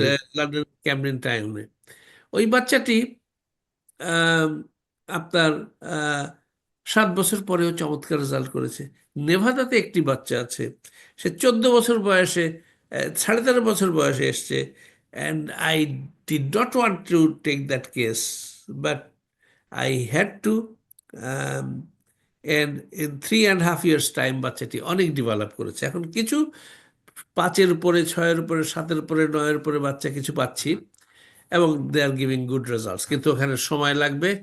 আমি বলবো যদি 5-এর উপরে হয়, তো বাচ্চার মা বাবাদের আমার পেছনে লাগতে হবে। আমি, বিকজ ইটস ভেরি ডেলিকেট, কিন্তু রেজাল্ট পাচ্ছি, আরো গবেষণা এগুচ্ছে। এই আর এই মাটির যে প্রশ্ন, সেটা আমি সবার সাথে উত্তর দিয়েছি যে এই বাচ্চাটি মর্নিং শোজ দি ডে, সকালের সূর্যটা বলে দেয় দিনটা কেমন যাবে। তো বাচ্চাটা যা সুন্দরভাবে প্রোগ্রেস করছে, he will reach the top of the hill. কিন্তু অটিজম 100 ভাগ ভালো হয় না, ওইটা আমি কিছু করতে পারবো না, কারণ অলরেডি কিছু ক্ষতি হয়ে গেছে আফটার দি ফ্যাক্ট। এখন সেইখানে আমরা ইমপ্রুভমেন্ট করতে চেষ্টা করব। তবে জেনারেলি এই সমস্ত বাচ্চা খুব ব্রিলিয়ান্ট হয়, খুব চমৎকার হয় পড়াশোনায়, আর এদের মধ্যে ধান্দাবাজি থাকে না, আমাদের মতো নষ্ট মাথা না, মাথা পরিষ্কার, straight cut, and they are very direct. মিথ্যা কথা বলতে পারে না, সৎ হয়, এটা একটা সমস্যা। আমি ওই জন্য মা বাবাকে জিজ্ঞেস করি, তোমার বাচ্চা কি শয়তান হয়েছে, তোমাকে বোকা বানাইতে পারে? তার মানে যে একটু শয়তান না হইলে তো দুনিয়া করবে কি করে? তো দ্যাট ইজ ভেরি ইম্পর্টেন্ট। এবং সবাই এ পর্যন্ত, সবাই দে আর ডুইং গুড। অ্যান্ড না, আমার আমার বাবু এখন ইদানিং একটু মিথ্যা বলে। হ্যাঁ, এই তো মিথ্যা বলে দিস ইজ একটু কল মিথ্যা শুরু করছে সে। সাইকোলজিক্যাল ম্যানুভারেবিলিটি। এই ক্যাপাসিটিটা অটিস্টিক বাচ্চাদের হয় না। তার মানে আপনার বাচ্চা স্বাভাবিক বাচ্চার দিকে যাচ্ছে। অটিজম জি থেকে বেরিয়ে দেখবেন যারা একটু চালাক চতুর হচ্ছে, ওরা একটু স্বাভাবিকতা লার্ন করছে। আর এটার জন্য কিন্তু স্কুল, আর সে একটা অনুরোধ, সব বাচ্চাদেরকে আপনারা রেগুলার স্কুলে রাখতে চেষ্টা করবেন। স্পেশাল স্কুলে যেহেতু বাচ্চাগুলো ইমপ্রুভ করছে, আমার আমি একজন ডাক্তারকে জানি, তিনি একটা মাকে বলেছিলেন, সাপোর্ট করেছিলেন যে এই বাচ্চাটা উন্নতি করছে, তো ওকে রেগুলার স্কুলে রাখো, তাহলে ও রেগুলার স্কুল থেকে অনেক দ্রুত শিখবে। আর ওকে যদি স্পেশাল বাচ্চাদের মধ্যে পাঠাতে হয়, স্পেশাল বাচ্চাদের এনভায়রনমেন্টে, ও রিগ্রেস করবে। তো সেই ডাক্তারের যুক্তিটা আমার খুব পছন্দ হয়েছিল। উনি একজন বড় ডাক্তার, উনি এখন রিটায়ার করেছেন, খুব বড় আমাদের কানাডার সিকিম হসপিটালের ডিরেক্টর ছিলেন। তা আমার ওনার কথাটা খুব পছন্দ হয়েছে। কিন্তু রেগুলার স্কুল নেওয়ার জন্য তাদের কি করা লাগবে? জি, অটিজম যেগুলো স্পেশাল স্কুলে রয়েছে, হ্যাঁ, তাদেরকে যদি রেগুলার স্কুলে নিতে হয় তাহলে কি করা লাগবে, কিভাবে? বেসিক্যালি প্রত্যেকটা জায়গায় বাবা মা থেরাপিস্টদের কাজ করতে হবে। যেমন এই যে অনেকে এখন বলতেছে একটা কথা বলতেছে, 10টা কথা বলতেছে, তাই তো, তো কথা নেই, কথা মানে ওটা কি কেমন সে স্কুলে গিয়ে শিখবে। স্কুলে এখন গিয়ে প্রায় স্কুলের শিক্ষকদের সাথে কথা বলবে নাকি? মানে বাচ্চাদের সাথে কথা বলবে, শিক্ষকদের সাথে। এখন তো না না, ওই রেগুলার স্কুল নেওয়ার জন্য হ্যাঁ, এই প্রসেসটা রেগুলার যদি জন্য বলেন। বাচ্চার ফার্স্ট অফ অল হচ্ছে কেন হচ্ছে না। এটা আকাশের থেকে হচ্ছে না, আমি কথাটা বলি, এটা lack of neurological nutrition. Physical nutrition দিয়ে নিউরোলজিক্যাল স্পেসে নিউট্রিশন হয় না। একটা মহা ধরেন আসলাম, গোগা, তারপরে বড় বড় মুষ্টিযোদ্ধারা, এরা মুষ্টিযুদ্ধ খুব ভালো করতে পারে, ব্রেইনের কাজটা কিন্তু অত বেশি করতে পারে না। আর ব্রেইনের কাজ করার জন্য যা যা দরকার, সেটা হচ্ছে নিউরোলজিক্যাল স্পেসে প্রপার নিউট্রিশন ডেভেলপ করা। সেইটা ডেভেলপ করলে মানুষের ব্রেন একটা অপূর্ব জিনিস। সেটা কিরকম, এই যে সকালে উঠেছি, যে এই চোখ খুলেছি, সূর্যের আলো দেখেছি, আজকে আমাদের এই যে প্রোগ্রামটা, আমরা প্রত্যেকেই কনসাস হয়ে এইটার পিছনে লেগে গেছি যে এইটা তো, এটা মানুষের সেলফ অ্যাকচুয়েশন, ব্রেইনের যে অপূর্ব ক্ষমতা, আনথিঙ্কেবল, এই ক্ষমতাটাকে বাড়াতে হবে। তাহলে ওই শিশুটা যে 10টা কথা আজকে শিখেছে, তাকে যদি আমরা 100, আমি বলি যে আপনারা আমাকে 10টা কথা দেন, আমি আপনাদেরকে চেষ্টা করব 100টা কথা বলতে। 100টা কথা আসলে ওই ব্রেনটা তখন সেলফ অ্যাকচুয়েশন মোডে চলে যায়, এবং ব্রেন শব্দগুলিকে আরো কালেক্ট করে। তো কোথায় করবে? যদি একটা রেগুলার স্পেস পায়, রেগুলার ক্লাসরুম সেটিং পায়, সে তাদের সাথে শয়তানি শিখবে, দুষ্টামি শিখবে, কথা শুনবে, তারপরে সে আরো নিজেকে ডেভেলপ করবে। আর ব্রেইন, এই ক্যাপাসিটি মানুষের একমাত্র আছে। যেমন ওই আমি গল্প করি মাঝে মধ্যে যে বনের রাজা সিংহ, তো ওই শেয়ালের জ্বর হয়েছে। তো জ্বর হলে, তো যদি সিংহের কাছে যায় যে রাজামশাই আমার জ্বর হয়েছে, আমাকে একটু ওষুধ দাও, তো সিংহ বলে যে তো ওষুধ রাখো, আগে আমি তোমাকে খেয়ে নেই। কিন্তু ও যদি মানুষের কাছে আসে, তাহলে মানুষ ঠিকই চিকিৎসাটা দেবে। তাহলে পশু, প্রত্যেকটা অ্যানিমাল যেভাবে চিন্তা করে, animal world and human world is very different. We have a very high capacity and very higher order of mechanism to think, reflect, express, store, recuperate and regenerate and reflect. এইটা অন্য কেউ পারে না। ফলে এইটা যদি রেগুলার সেটিং একটা বাচ্চা যায়, সে ন্যাচারালি এই জিনিসগুলোকে অ্যাসিমিলেট করে নেয় নিজের থট প্রসেসে, এবং সে নিজে অনেক কিছু শিখতে পারে, বলতে পারে, করতে পারে, মহাবিশ্বে চলে যেতে পারে, স্পেসে চলে যেতে পারে, অসংখ্য কিছু কঙ্কার করতে পারে। এই মাগুলি, প্রত্যেকটা মা বাবা, এরা they are conquering autism, they are fighting autism. আমি চেষ্টা করতেছি আমার ক্ষুদ্র বুদ্ধি দিয়ে, কিন্তু দে আর ডুইং এভরিথিং। প্রত্যেক দিন তারা কিন্তু আবিষ্কার করতেছে বাচ্চাকে কিভাবে আমরা এগিয়ে নিয়ে যাব। প্রত্যেকটা দিন একটা নতুন খাবার চেষ্টা করছে। তো এই কাজটা, প্রত্যেকটা জিনিস conducive to the necessity of the child's development, সেই কাজগুলি হচ্ছে করলে 5 বছরের মধ্যে হচ্ছে উৎকৃষ্ট সময়, তারপরে কষ্টকর হয়ে যায়। Thank ji, you. অনেক অনেক ধন্যবাদ আপনাকে। আমরা এবার আমাদের শেষ অতিথি, আমাদের একজন অভিভাবক, গ্রেড 10 থেকেই তিনি যুক্ত হয়েছেন, হাফিজ, জনাব হাফিজ। তিনি তার তার সন্তানটি যে ট্রিটমেন্ট নিচ্ছে, মেয়ে শিশু। আর একটা বিষয় আপনি যদি বলেন, এই যে বিশ্বে যে অটিজম আক্রান্তদের মধ্যে থেকে শিশুদের মধ্যে যে মেয়ে এবং ছেলে শিশুর আনুপাতিক হারটা বলবেন।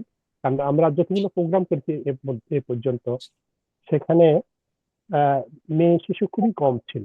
আজকে অবশ্য দুজন ছেলে শিশুর অভিভাবক রয়েছেন, দুজন মেয়ে শিশুর বাবা মা রয়েছেন। তা আমরা এই বিষয়টা জানবো। তা আমি আহ জনাব হাফিজের কাছে যে প্রশ্ন, যে একই প্রশ্ন আসলে, যে আহ, যখন আপনার শিশু সন্তানটি, মেয়েটি যখন অটিজমের জন্য ট্রিটমেন্টে নিয়ে যাবেন ভাবছেন, আসলে কিভাবে জানলেন যে তার অটিজম হয়েছে? কখন জানলেন? তখন কি এর আগে কোনো কিছু ট্রিটমেন্ট নিয়েছেন কিনা, অন্য কোনো ডাক্তারের কাছে বা অন্য কোনো পদ্ধতিতে ট্রিটমেন্ট নিয়েছেন কিনা, সেই বিষয়টা বলবেন। এবং আহ, আজ পর্যন্ত যে ট্রিটমেন্টটা নিয়েছেন সেখানে কতটুকু অর্জন, যে প্রত্যাশা ছিল, সেই প্রত্যাশা এবং প্রাপ্তির কোনো ব্যবধান দেখছেন কিনা, আপনার সেই অভিজ্ঞতার কথা বলবেন।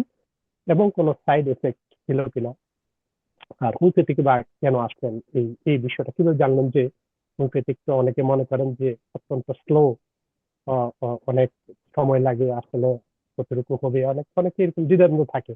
আপনার কিভাবে এই আস্থাটা আসলো হোমিওপ্যাথিকের উপরে, জনাব হাফিজ? জি, সবার প্রথমে আসসালামু আলাইকুম এবং ঈদ মোবারক। যেহেতু রিসেন্টলি ঈদটা গেল আর কি, সবখানে ঈদ পালন করলাম, তো সবাইকে ঈদ মোবারক। আর এখন যারা অনলাইনে যুক্ত আছেন, জাহাঙ্গীর স্যার, সকল প্যারেন্টস, আমাদের উপস্থাপক সাহেব, সবাইকে অনেক ধন্যবাদ। এবং ভবিষ্যতে যারা এই অনুষ্ঠান দেখবেন, সবাইকে আসসালামু আলাইকুম, ঈদ মোবারক, ধন্যবাদ। তো প্রথমে আমি যে জিনিসটা বলে শুরু করতে চাই, যে ইউএসএ নিউজ অনলাইন, অনেক ধন্যবাদ। কারণ স্যারের কাছে আসা, স্যারের সাথে সংযোগ আপনার অনুষ্ঠানের মাধ্যমে হয়েছে। আজকে হচ্ছে অটিজম সচেতনতা দিবস, বিশ্ব অটিজম সচেতনতা দিবস। আপনি সেই কাজটাই করতেছেন, স্পেশালি বাংলা ভাষাভাষী যে মানুষজন আছি আমরা, বাংলাদেশি কমিউনিটি, তাদের জন্য আপনি এই কাজটাই করতেছেন। সো সবার প্রথম ধন্যবাদ আপনারই প্রাপ্য, অনেক যে এই অনুষ্ঠানের মাধ্যমে ভেরি গুড। সাংবাদিক সাহেব এই কাজটাই করতেছেন, যে অ্যাওয়ারনেসটা বাড়াচ্ছেন। তো দ্বিতীয় যে জিনিসটা আসছে, যে স্যারের কাছে কিভাবে জানলাম, কিংবা আমার চাইল্ডের জিনিসটা আমি কিভাবে বুঝতে পারলাম। তো এটা আমার ফার্স্ট চাইল্ড, মেয়ে সন্তান। তার এখন বয়স 3 বছর 3 মাস। তো আনটিল তার বয়স 14 মাস পর্যন্ত তার ডেভেলপমেন্ট সব মাইলস্টোন গুলো ঠিক ছিল, তার হাঁটা, তার আই কন্টাক্ট, তার নামের রেসপন্স, এবং সে অনেকগুলো ওয়ার্ড বলতো, বাট ওগুলা বাবলিং ছিল। এখন যেগুলা বুঝি, এগুলা বাবলিং ছিল না, মানে ওয়ার্ড ছিল না, মিনিংফুল ছিল না। তো তার 14 মাস বয়সে তার দাঁত ওঠা নিয়ে খুব সমস্যা হয়, সে প্রচুর প্যারাসিটামল মেডিকেশনের উপর থাকে 4 মাস, এবং ওইটা অনেক ডিফিকাল্ট একটা পিরিয়ড ছিল। 18 মাস বয়স থেকে তার এই ওয়ার্ড গুলো আস্তে আস্তে হারায় যায়, এবং তার আই কন্টাক্ট গুলো কমতে থাকে। এই যে স্যার যেটা বললো, পরে আমি জানতে পারছি যে এই এএসডি প্রবলেমটা 18 মাস কিংবা 2 বছর বয়স থেকে দেখা দিতে থাকে। তো আমার তো মানে কনসার্ন ছিল না, আমার ওয়াইফ অনেক কনসার্ন এবং কনসিয়াস, সেই জিনিসগুলো নোটিস করে, যে এই আমাকে প্রায় বলতো যে এরকম তার সমস্যা, একটু ডিফারেন্স দেখতে পারতেছি, তো জিনিসটা কি করা যায়। তো আমি অত গুরুত্ব দিতাম না, আমি বলতাম যে বয়স কম, হয়তো বা হয়ে যাবে আস্তে আস্তে। তো ইংল্যান্ডে এখানে তাদের এভরি 6 মান্থে বাচ্চাদের যে ডেভেলপমেন্টের একটা নার্স, ডেভেলপমেন্ট নার্সের সাথে একটা অ্যাপয়েন্টমেন্ট হয়। তো অ্যাসেস করে তারা বাচ্চার যে ডেভেলপমেন্ট কি হচ্ছে, তার ব্রেন এবং ফিজিক্যাল হচ্ছে কিনা তার অ্যাসেস করে। তার 2 বছরের যে অ্যাসেসমেন্টটা ছিল, তো ওই নার্সটা খুবই এক্সপিরিয়েন্স ছিল, এবং সে এটা প্রথমে ফ্ল্যাগ করে যে বাচ্চার প্রবলেম আছে ডেভেলপমেন্টে, তো ওটা অটিজমের দিকে যাইতে পারে ব্যাপারটা। তো এটা শোনার পর তো আমার ওয়াইফ প্রচন্ড শক খায় এবং সে অনেক মানে আপসেট হয়ে যায়, অনেক ঘাটাঘাটি করে। আমাদের পরিচিতর মধ্যেই একটা ফ্যামিলি ছিল, তখন আমরা লন্ডন থাকতাম। তো তাদের ফ্যামিলির মধ্যেই তাদের আত্মীয়ের ভিতরে একটা ছেলে আর কি, 18-19 বছর বয়স। তার এই ডেভেলপমেন্ট প্রবলেম গুলো আছে। তারা বললো যে এই বেবির বিগিনিং এর দিকে তাদের মানে একদম বোনের ছেলে, তারা বলে বিগিনিং এর দিকে প্রবলেম গুলো ছিল। তো এই জিনিসটা মানে জানতে কিংবা বুঝতে মানে অনেক হেল্প হয়েছে। তারপরে তো অবশ্যই বিগিনিং এ সবাই যেটা করে, তারপর যেটা করলাম আমরা আমরা এটা শখ হওয়ার পরে জিপি যে এখানে ডাক্তার তাদের সাথে কন্ট্যাক্ট করলাম এবং বললাম যে আমার বাচ্চার এই জিনিসগুলো কনসার্ন, আপনারা যদি একটু অ্যাপয়েন্টমেন্ট দেন কিংবা দেখেন। তো যে জিপিটা ছিল সে অনেক রাগ করে, কয়, কে বলছে 2 বছরের বাচ্চা, এটা তো টু আর্লি, কিছুই বলা যায় না, 3 বছরের আগে আমরা এটা দেখবোই না, কোনো মানে এটার কেসটা হাতেই নিব না, আগে কিছু ডিক্লেয়ার করবো না। বাট ওইখানে তো আমরা থেমে নেই, আমার ওয়াইফ প্রচন্ড কনসার্ন, সে প্রচুর ইন্টারনেট ঘাটাঘাটি করতে থাকলো, ইয়ে করতে থাকলো। এটা অনেক দিন আগের ঘটনা, আমার বেবির বয়স 3 বছর 3 মাস। তো তখনকার ঘটনা। জি। তখন আস্তে আস্তে আমি ইন্টারনেট ঘাটাঘাটি করলাম, তো ওই সিমটম গুলা জানতে পারলাম। তো বেবির যে প্রবলেম গুলা, তখন ওই প্রবলেম গুলা অনেক কিছুই তার মধ্যে বিদ্যমান শুরু হইতেছিল, যে আই কন্টাক্ট কম করা, কথা না বলা, নিজের একা একা থাকা। তো আস্তে আস্তে লাস্ট 1 ইয়ারে স্যারের কাছে আসার আগে এই প্রবলেম গুলো আরো গ্রো করছে। তো আপনি হুম, কোয়েশ্চেন করছেন যে হোমিওপ্যাথিক কেন চুজ করলাম কিংবা কি করলাম। তো জি। স্যারের আপনার যে অনুষ্ঠানের যে ভিডিওটা, এরকম একটা ভিডিও আমি দেখছিলাম, কারণ তখন তো অনলাইনে অনেক রিসার্চ ইনফরমেশন তো অভাব নাই। আমি অনেক ঘাটাঘাটি করলাম, ফেসবুক, ইউটিউব, গুগল সবখানে অনেক ঘাটাঘাটি করলাম। অ্যালোপ্যাথিকের কোনো চিকিৎসা নাই, আমার যত রিসার্চ কিংবা অনুসন্ধানে যা আসলো, অ্যালোপ্যাথিকের কোনো রিসার্চ নাই। এখানে অ্যালোপ্যাথিতে তারা থেরাপি কিংবা অন্য কিছু বলে যে এগুলা করতে হবে।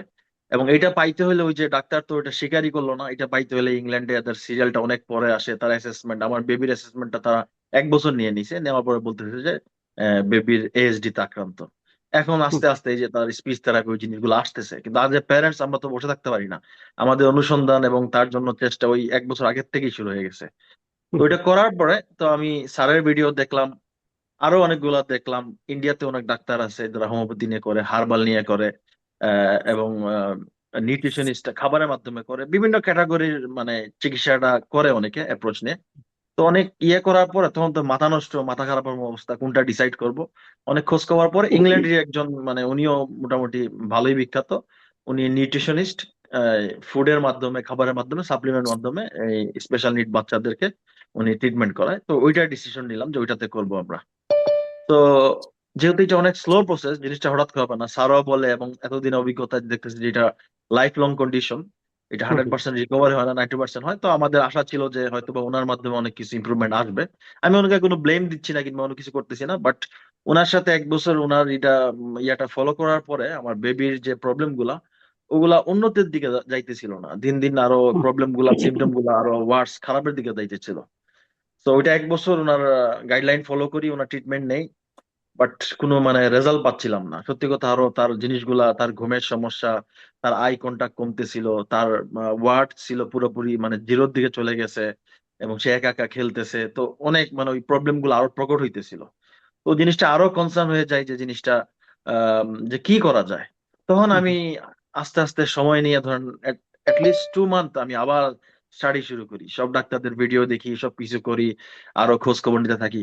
তখন আপনার ভিডিওটা 1 বছর আগে দেখছিলাম, ওইটা আবার দেখি, দেখার পর দেখলাম যে আরো ভিডিও আছে স্যারের, আপনার সাথে আছে আরো যা ভিডিও গুলো আছে ফেসবুক, ইউটিউবে, আমি সবগুলা দেখলাম। সবগুলা দেখার পরে যে মনে হলো যে না, যে জিনিসটা এখন অনেক সময় নিয়ে ডিসিশন নিয়েছি, 1 বছর তো এক জায়গায় ট্রাই করলাম, এটা তো হইলো না। বাট সত্যি কথা বিগিনিং এ যে আমি আশা করি নাই যে ট্রিটমেন্টে কোনো রেজাল্ট আসবে, বাট আশা করলো আমার একটা ছিল যে হয়তো 6 মাস পরে কিছু রেজাল্ট আসা শুরু করবে। এই আশায় স্যারের সাথে আমি যোগাযোগ করি এবং ট্রিটমেন্ট নেওয়ার জন্য মানে প্রসিড করি। হুম, এইটা হলো জিনিস। এইভাবে স্যারের সাথে পরিচয়, স্যারের সাথে মানে ট্রিটমেন্ট শুরু। এই জন্য আপনার অনুষ্ঠানকে ধন্যবাদ যে আপনার মাধ্যমে স্যারের সাথে পরিচয়। জি। তো আ- ট্রিটমেন্টের ব্যাপারটা মনে হয় আপনি একটা কোয়েশ্চেন করছিলেন যে স্যারের ট্রিটমেন্টটা কি, সাইড এফেক্ট কিনা, এই জি, জি। জিনিসটা একটা কোয়েশ্চেন ছিল আপনার। ওইটার জন্য আমি করতে গেলে স্যারের ট্রিটমেন্টের আগে স্যার আজ এ পার্সন কিংবা ব্যক্তি হিসেবে কি, এই জিনিসটা একটু বলতে হবে। যে স্যার, এই যে একটা কথা আছে না বাংলায়, যে ডাক্তারের কাছে গেলেই রোগ অর্ধেক ভালো হয়ে যায়, হুম, স্যারের বিষয়টা এরকম যে অটিজম প্যারেন্টস হিসেবে আমরা তো অনেক ফ্রাস্ট্রেশন, অনেক দুশ্চিন্তা, অনেক স্ট্রাগলের ভিতরে যাইতে হয়। তো স্যারের সাথে যখন কথা বলা হয়, স্যার যে এখন যেই টোনে কথা বলতেছেন সেম টোনেই আমাদের সাথে কথা বলেন, এইভাবে জিনিসগুলো বুঝায় বলেন। তো ওই জিনিসটা আমাদের প্যারেন্টস এর জন্য একটা টনিক কিংবা একটা কাউন্সিলিং, মানসিক কাউন্সিল হিসেবে কাজ করে। স্যারের সাথে কথা বললে আমাদের মনটা অনেক শান্ত হয়, এক। দ্বিতীয়ত, স্যার জিনিসগুলো চিকিৎসা যে করেন, আমার মনে হয় না স্যার কোনো আন্দাজ চিকিৎসা করেন। আমার পার্সোনাল একটা প্রবলেমের জন্য স্যারের কাছে, মানে আমার মেয়ের 3 মাস চিকিৎসা নেওয়ার পরে আমার নিজস্ব একটা লং টার্ম পার্সোনাল কন্ডিশন জন্য স্যারের কাছে অ্যাপ্রোচ করি, স্যারকে রিকোয়েস্ট করি। তো স্যার ওই জিনিসটা আমাকে বলে যে আমি এটা মানে পারবো, বাট এটা মানে অত এক্সপার্ট না, আমি করব না। তো স্যার তো চাইলেই আমার কেসটা নিতে পারতেন, আমার পার্সোনাল কেসটা, আমার বাচ্চার কেস। স্যার ওটা নেয় নাই, স্যার এটা নিয়ে গবেষণা করেন, এটা নিয়ে কন্টিনিউ করবে। তো এই জন্য স্যারকে ধন্যবাদ যে উনি আমাকে মানে রাস্তা দেখায় দিছে, ওইটাই। আর তৃতীয়ত, স্যারের চিকিৎসা পদ্ধতি যেটা, ওইটা হচ্ছে কি, স্যার ওই যে ওষুধ, আবার সব প্যারেন্টস তো বললেন যে খাবারের একটা স্ট্রাকচার, এবং উনি এটাও বলে যে প্যারেন্টসদেরও অনেক ভূমিকা, যারা থেরাপি তাদেরও অনেক ভূমিকা। তো সবকিছু মিলাই ট্রিটমেন্টটা চলে। আর হোমিওপ্যাথির সাইড এফেক্টটা হচ্ছে গিয়া, আমার ফ্যামিলির ভিতরে আমার 2টা ফুপা হোমিওপ্যাথি ডাক্তার, দীর্ঘদিন। হোমিওপ্যাথি ওষুধের যে সাইড এফেক্ট হয় না, এটা আমি অনেক ছোটকাল থেকেই জানি। এবং সোফার মাত্র 3 মাস চিকিৎসা নিয়েছি স্যার, স্যারের কাছ থেকে, এখন পর্যন্ত কোনো সাইড এফেক্ট আসে নাই। আর আমার বাচ্চার যে জিনিসগুলা, ওইটা যদি আরেকটু ব্যাখ্যা করি, যে ওই স্যারের কাছে যাওয়ার আগে কি অবস্থাগুলো ছিল। তার আই কন্টাক্ট খুবই কম ছিল, তার নাম ধরে ডাকলে সে জিনিসগুলো বুঝতো না। সারাউন্ডিং অ্যাওয়ারনেস গুলা তার খুবই কম ছিল, এবং তার মানে ভোকাবুলারি ওয়ার্ড ছিল 0। তার ঘুমের সমস্যা ছিল অনেক, সাথে তার অনেক প্রবলেম গুলা ছিল। স্যারের সাথে যোগাযোগ করার পরে স্যার প্রথম বিগিনিং এ 3টা জিনিস নিয়ে বলছে, যে স্যার তার ওই যে এফেকশন, মায়া মহব্বত, এটা নিয়ে কাজ করবে, তার আই কন্টাক্ট নিয়ে কাজ করবে, আর তার কথা নিয়ে কাজ করবে। আমার বেবি যদি একটা কথা বলতো না, স্যার তখন বলছিল যে এটা অনেক ডিফিকাল্ট, চ্যালেঞ্জিং, একটু ইতস্তত করতেছিল প্রথমে। বাট থ্যাংক ইউ স্যারকে, যে স্যার আমার কেসটা নিছে এবং শুরু করছে। স্যারের ট্রিটমেন্ট 3 মাস নেওয়ার পরে আলহামদুলিল্লাহ আমার বেবির আই কন্টাক্ট অনেক, সে এখন মানে আই কন্টাক্ট করে আমাদের সাথে, তাকায়, এবং তার যে এফেকশনটা, সে তার মার সাথে অনেক এঙ্গেজ হইতো, খেলা করতো, ইয়ে করতো। আমি পাশে থাকলেও আমাদের তাকাইতো না, আমাদের ডাকতো না। এখন এই জিনিসটা পুরোটাই তার মার সাথে যা করে আমার সাথে তা করে, তার এফেকশনটা অনেক ভালো, আমাকে আদর করতেছে, আমার সাথে খেলতেছে।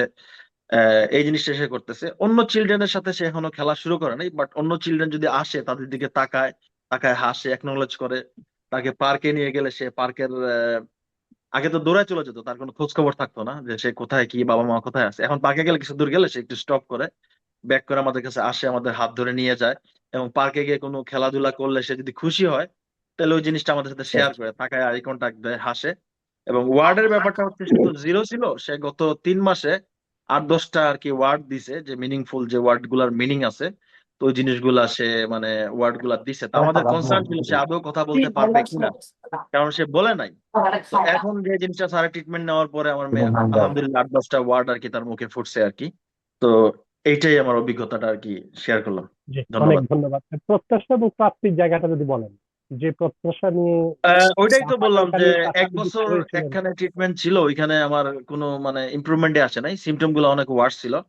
এবং ওইটাই আমি ব্যাখ্যা করলাম যে প্রত্যাশাটা যে ছিল, হয়তো অনেক সময় লাগবে যে কোনো রেজাল্ট পাইতে, কারণ 1 বছর তো আমরা এক জায়গায় ট্রিটমেন্ট করছি, কোনো এটাই মানে কোনো কিছুই পাই নাই। তো প্রাপ্তিটা যে এটাই, যে সে স্যার যে 3টা জিনিস বলছে যে কাজ করবে, এই 3টা জিনিসই আলহামদুলিল্লাহ সে অনেক ইমপ্রুভ করছে। সাথে তার ঘুমেরও প্রচন্ড সমস্যা ছিল। এই 3 মাস ঠিক না, 4 মাস চিকিৎসা চলতেছে, মাঝখানে ওই ঘুমের সমস্যার কারণে 1 মাসে রেগুলার মেডিসিন ব্রেক দিয়ে তার ঘুমের ওষুধটা নিয়ে আমরা ট্রিট করি। আলহামদুলিল্লাহ তার ঘুম সিগনিফিকেন্টলি ইমপ্রুভ, 80-90%। এবং তার টো ওয়াকিং ছিল একটা মেজর প্রবলেম, সেটাও অনেকখানি কমছে। তো আলহামদুলিল্লাহ সে রাইট ট্র্যাকে আছে, তার গ্রাফটা আর কি মানে খারাপের দিক থেকে এখন ভালোর দিকে ওঠা শুরু হয়েছে আর কি, জাস্ট টু বিগিনিং 3 মান্থ। তো স্যার তো বলছে 1.5-2 মাস তার সাথে থাকতে হবে। তো তার ওই যে ফুড ডায়েট গুলো ফলো করতেছি, স্যারের ট্রিটমেন্ট গুলো দিতেছি, এবং আমার ওই যে ওয়াইফ সবগুলা মেনটেন করতেছে। তো আলহামদুলিল্লাহ যে প্রত্যাশা মানে থেকে অনেক বেশি, এটাই বলবো। জি, কনসালটেন্ট জাহাঙ্গীরের কাছে আপনার কোনো প্রশ্ন আছে কিনা সরাসরি? আর যদিও অনেক প্রশ্ন 1-to-1 প্রশ্ন করেছিলেন, বা এটা যদি আমাদের সবাই সবাই মানে অন ইয়ার যদি বলেন, কোনো প্রশ্ন যদি থাকে। অন ইয়ার তো স্যারের কাছে আমার কোয়েশ্চেন লিস্টটা অনেক বড়, অলরেডি স্যার 2-1টা কোয়েশ্চেনের উত্তর দিয়ে দিছে। আর ওইটার আগে আমি আরেকটা জিনিস, যে জিনিসটা আমি বলবো যে প্যারেন্টস হিসেবে, যাদের জার্নি আমারটা শেয়ার করব। অ্যাডভাইস তো আমি দিতে পারবো না, স্যারই অ্যাডভাইস দিবে, স্যার এটার বিশেষজ্ঞ। তো এই অটিজম দিবসে আমি একটাই বলবো সব প্যারেন্টসদের উদ্দেশ্যে, যে অটিজম প্যারেন্টস এর জন্য 3A is very important. First A হচ্ছে অ্যাকসেপ্টেন্স এন্ড অ্যাওয়ারনেস। জিনিসটা আমাদেরকে মানে অ্যাওয়ার হতে হবে যে বাচ্চা একটা প্রবলেম আছে, এবং অনেকে ডিনাইলের মধ্যে থাকে যে এটা কি যাবো কি আগে কি পিছাবো। ওই অ্যাকসেপ্টেন্সটা খুব জরুরি। সো অ্যাকসেপ্টেন্সের পরে যে জিনিসটা আসে এটা হচ্ছে কি আপনার অ্যাডভাইস। অ্যাডভাইসের জন্য ভালো চিকিৎসক কিংবা ওই যে থেরাপিস্ট ওগুলার দিকে আমাদেরকে আগায় যেতে হবে, এবং ভালো একজন চিকিৎসক খুঁজে বের করতে হবে যে অভিজ্ঞ এবং এটা জিনিসটা নিয়ে কাজ করতেছে এবং রেজাল্ট আছে। তো এই জন্য আমার অভিজ্ঞতার থেকে আমি স্যারকে অবশ্যই রেকমেন্ড করব। আরেকটা জিনিস যেটা আমার মাথায় আসছে, যে স্যারের এই যে ভিডিওগুলো ফেসবুকে যায় কিংবা ইউটিউবে যায়, অনেক প্যারেন্টস কমেন্ট করে যে স্যারের সাথে কিভাবে যোগাযোগ করবে। তো ওই জিনিসটা স্যারের NSFA গ্লোবাল মনে হয় ওয়েবসাইট, ওইখানে স্যারের নাম্বার দেওয়া আছে, ওইখান থেকে স্যারের সাথে কন্ট্যাক্ট করলে, যে সব প্যারেন্টসরা যেভাবে বললো যে স্যার বিজি থাকলে পরে রিপ্লাই করে, কিংবা উনি অবশ্যই মানে খুব যখন ফ্রি হন তখনই কন্ট্যাক্ট করেন, ওইভাবে কন্ট্যাক্ট করতে হয়। আর লাস্টের যে এটা হচ্ছে অ্যাকশন। অ্যাকশন হচ্ছে কি ওই যে স্যারের অ্যাডভাইস কিংবা যে চিকিৎসাই নেক ওই অনুযায়ী এটা ফলো করতে হবে। এটা একটা লং প্রসেস, মাউন্টেন ক্লাইম্বিং এর মতো, অনেক স্ট্রাগল, অনেক বাধা।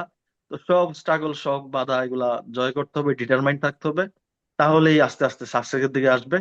এবং সর্বশেষ সকল মাদেরকে আমি থ্যাংক ইউ দিব 1 ইয়ারে, যে যে প্রবলেম গুলা বাচ্চারা মানে ASD বাচ্চাদের প্যারেন্টিং তো অনেক ডিফিকাল্ট, অনেক স্ট্রাগলের ভিতরে যাইতে হয়, অনেক হার্ডেল। তো এই ঝড়ঝাপটা সব মায়েদের উপর দিয়ে যায়, মাদের মানে অপরিসীম মানে অবদান। আমরা তো ছেলেরা কিংবা বাবারা বাইরে কাজে ব্যস্ত থাকি, তো যত ঝড়ঝাপটা টেক কেয়ার মারাই করে। যেমন আমার ওয়াইফ সব কাজ কাম মানে ছেড়ে দিয়ে এখন আমার বাচ্চার পিছেই থাকে 24/7। সে তার খাওয়া, তার ওষুধ সবকিছুই দেখে, সে রাত্রে ঘুমায় না, তার দেখাশোনা করা, তার যত ক্র্যাঙ্কিনেস ফ্রাস্ট্রেশন সব আমার ওয়াইফের উপর দিয়ে যায়। অসংখ্য ধন্যবাদ সকল মাদেরকে এই অটিজম দিবসে। আর স্যারের কাছে যে কোয়েশ্চেন, স্যার যদি অ্যালাউ করে, আমার একটু কোয়েশ্চেন লিস্টটা লম্বা, আমি 1 বাই 1 করতেছি স্যার। প্লিজ। জি, যে ফার্স্ট কোয়েশ্চেন, যে আমার বেবি তো, যেহেতু আমার বেবির কথাটাই আপনি কনসার্ন ছিলেন এবং ওইটাই অনেক প্রবলেম ছিল, যে আমার বেবি 8 থেকে 10টা ওয়ার্ড দিছে স্যার। তো আমার ফার্স্ট কোয়েশ্চেন, যে এই 8টাতে 10টা ওয়ার্ড দিছে, সেই ওয়ার্ড গুলা বলে বলে আবার একটু গ্যাপ যায়, সে যখন মর্জি হয় তখন বলে, কন্টিনিউয়াস সে জিনিসটা করতেছে না। তো এই যে অর্জনটা, এই অর্জনটা কিভাবে সংরক্ষণ করব, এবং ভবিষ্যতে ডাক্তার হিসেবে তো আপনি আপনার কাজ করবেন, আজ প্যারেন্টস হিসেবে আমাদের দায়িত্ব কি, যে তার যে অ্যাচিভমেন্টটা আরো সামনের দিকে নিয়ে যাওয়ার জন্য। First question. সেকেন্ড কোয়েশ্চেন থাকবে, যে স্যার একটা কথা তার প্রিভিয়াস ইন্টারভিউতে বলছে, যে ডাক্তার কথা বলায় না, ডাক্তার কথা বলে না, ডাক্তারের কাজ হচ্ছে পানি সিদ্ধ করা। আহ বাপ মাগন এই সিদ্ধ পানিতে রাইস রান্না করবে না পোলাও রান্না করবে, এটা বাপ মার বিষয়। এটা এই জিনিসটা একটু ব্যাখ্যা করবেন আমাদের প্যারেন্টসদের সুবিধার জন্য। এবং এটার সাথে সম্পূরক প্রশ্ন যেটা হচ্ছে, স্যার এই যে আমার বেবি, আপনি একটু আগেও বললেন যে 10টা কথা বলা শুরু করলে আপনি 100টা কথার মানে হেল্প করেন ইমপ্রুভ করার জন্য। তো আপনার আমার বেবির ক্ষেত্রে আপনার মানে প্রেডিকশনটা কি, যে কি করবে, মাত্র তো 3 মাস, যে আপনার প্রেডিকশনটা কি, যে তার 10টা ওয়ার্ড 100টা ওয়ার্ড কোন দিকে যাবে? আর তৃতীয় কোশ্চেন, যে অনেক বেবির কথা আসে না, এই যে ASD আক্রান্ত বেবিদের, আপনি যদি তার মানে সাইন্টিফিক কিংবা আপনার অভিজ্ঞতা থেকে বলেন যে কারণটা কি, কেন কথা আসে না। এটার সাথে যে সম্পর্ক কোয়েশ্চেনটা ছিল যে জেনেটিক্স, এটা আপনি অলরেডি আনসার দিয়ে দিছেন, যে কিভাবে চেষ্টা চলতেছে, কিভাবে আনসারটা আসবে, কি হইতেছে না হইতেছে এই জিনিসটা। তো যে ওই কোয়েশ্চেনটা যে কথা আসে না, এটা ব্যাখ্যা করবেন কেন কথা আসে না, আর কথা না আসলে আপনাদের প্যারেন্টসদের জন্য কি পরামর্শ কথা না আসার। আর ফোর্থ কোয়েশ্চেন হচ্ছে, যদি এই কথা আসার চেষ্টা করার পরও যদি কথা না আসে বেবিদের, তো ওই প্যারেন্টসদেরকে আপনি কি পরামর্শ দিবেন, যে চেষ্টা করার পরও কথা আসলো না, তো কি করা যাইতে পারে?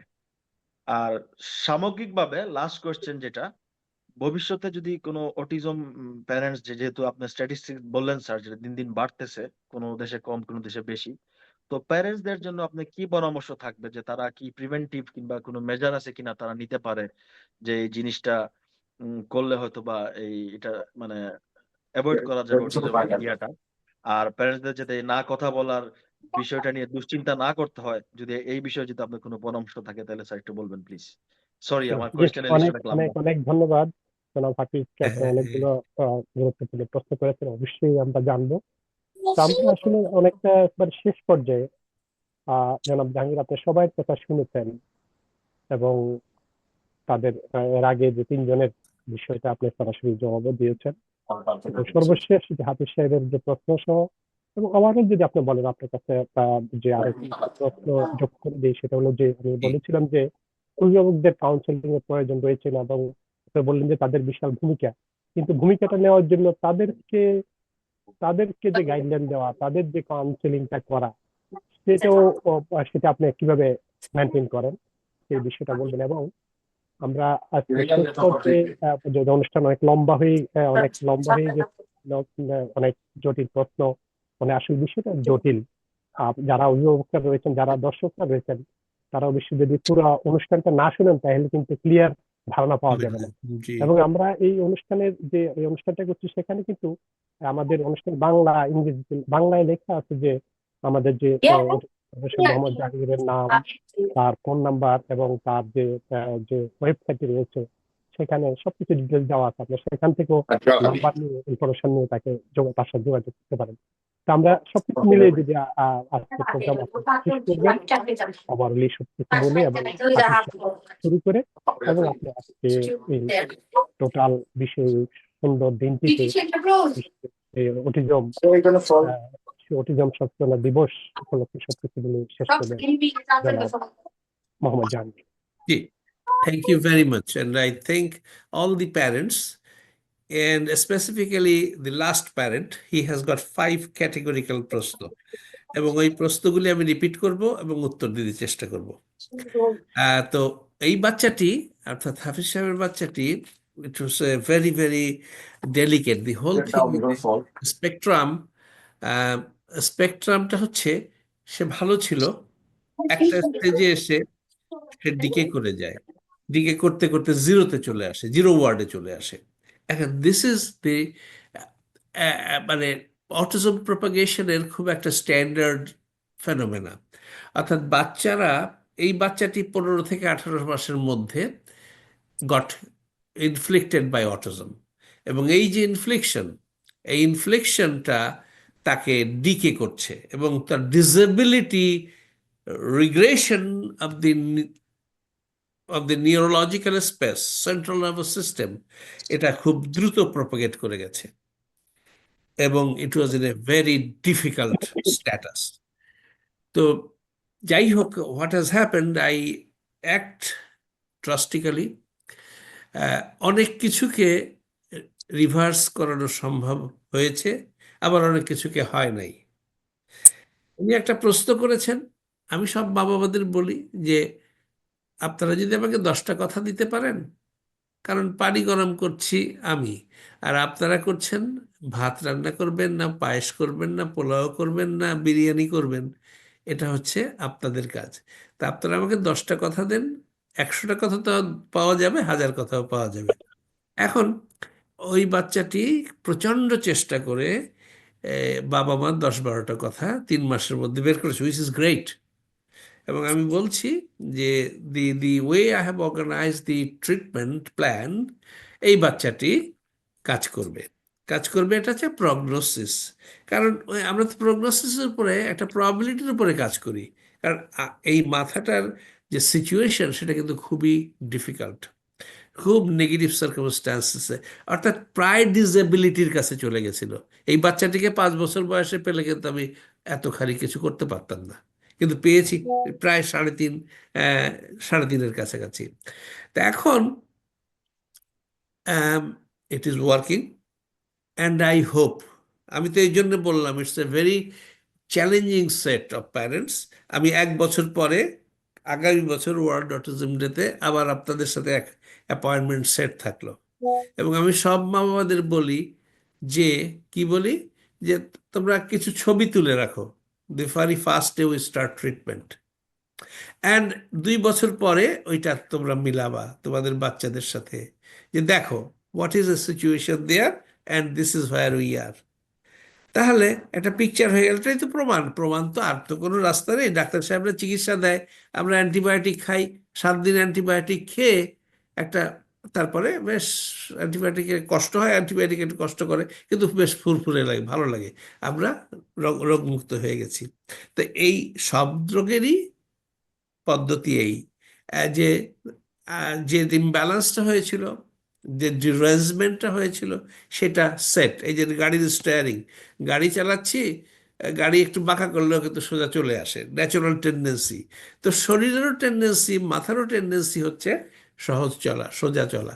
তো যদি সহজভাবে চলে, বাচ্চারা যদি আদর মায়া করে, 10টা কথা বলে দিলে 8টা কথা পালন করে, দুষ্টু পোলাপান হইলে 5টাও কথা, মা বাবার কথা শোনে না। অটিস্টিক বাচ্চারা অনেক ভালো, এরা 10টার মধ্যে 8টা এটা কাজ করে দেয়। তা এখন এই বাচ্চাটির অবস্থা সত্যিই খুব খারাপ ছিল, and the mother and the father both were very very frustrated. যেমন আই কন্ট্যাক্ট বলতে গেলে ছিল না। এখন 3 মাসের মধ্যে 50%, ভেরি ভেরি গুড, এত ভালো আসে না। টো ওয়াক করতো 100 ভাগ, এখন 10%-এরও কম টো ওয়াক করে। আর মিনিংফুল ওয়ার্ড একটাও ছিল না, এখন সে 10 থেকে 12টা দিয়েছে। আর engagement with surrounding, which is a great development, যে আমরা পৃথিবীর সাথে এই অটিস্টিক বাচ্চারা কানেক্টেড থাকে না। এই বাচ্চাটি শতকরা 50% 3 মাসের মধ্যে এসছে। আর ইনস্ট্রাকশন টেকিং ভালো, আর ঘুমটা সবচেয়ে ইম্পর্টেন্ট, সেটা এখন 80% অ্যাকোয়ার করেছে। সো বলতে গেলে it is a fantastic development in 3 months treatment. আমি খুব কম বাচ্চাদের মধ্যে এটা পেয়েছি, এবং এই বাচ্চাটি সেটা অ্যাকোয়ার করেছে একটা রিস্কি সিচুয়েশন থেকে।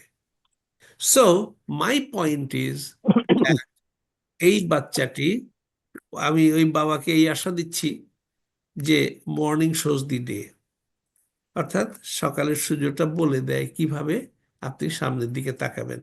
যদি ঠিক মতো সবকিছু চলতে থাকে, in fact I have started, this boy needs to give, this girl needs to be specially taken care of, কারণ আমার রিসার্চের দিকটা একটু, কারণ ও একদম ডিকে হয়ে গিয়েছিল। So the concentration is really more, অন্য সব বাচ্চার সাথে এক পার, কিন্তু এই বাচ্চাটাকে একটু আমি দেখছি যাতে কোনোভাবে ফেরত না যায়, এটা আমার একটা ওয়ারিনেস আছে। However, but I can assure এরকম বাচ্চা আমার হাতে ভালো হয়েছে। আচ্ছা, গেল। এখন যে প্রশ্নগুলি এসছে, সেই প্রশ্নগুলি খুবই চ্যালেঞ্জিং, খুবই ইম্পর্ট্যান্ট। 1 নম্বর হচ্ছে যে আমি যদি বলে দিতে পারি যে কিভাবে এই বাচ্চাটি শতভাগ ভালো হবে, তাহলে তো অনেক কিছু হয়ে গেল।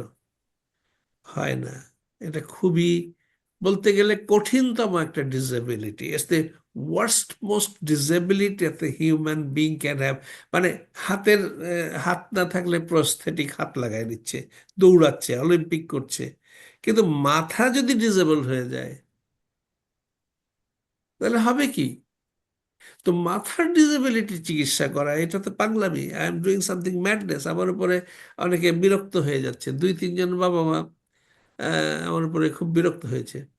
আপনি বলেন কি করে যে আমার বাচ্চা কথা বলতে পারবে না? আমি যেটা একটা প্রগনোসিস বলি, আমি তো প্রত্যেক বাচ্চাকে চাই কথা বলাতে, সেজন্য কাজ করি।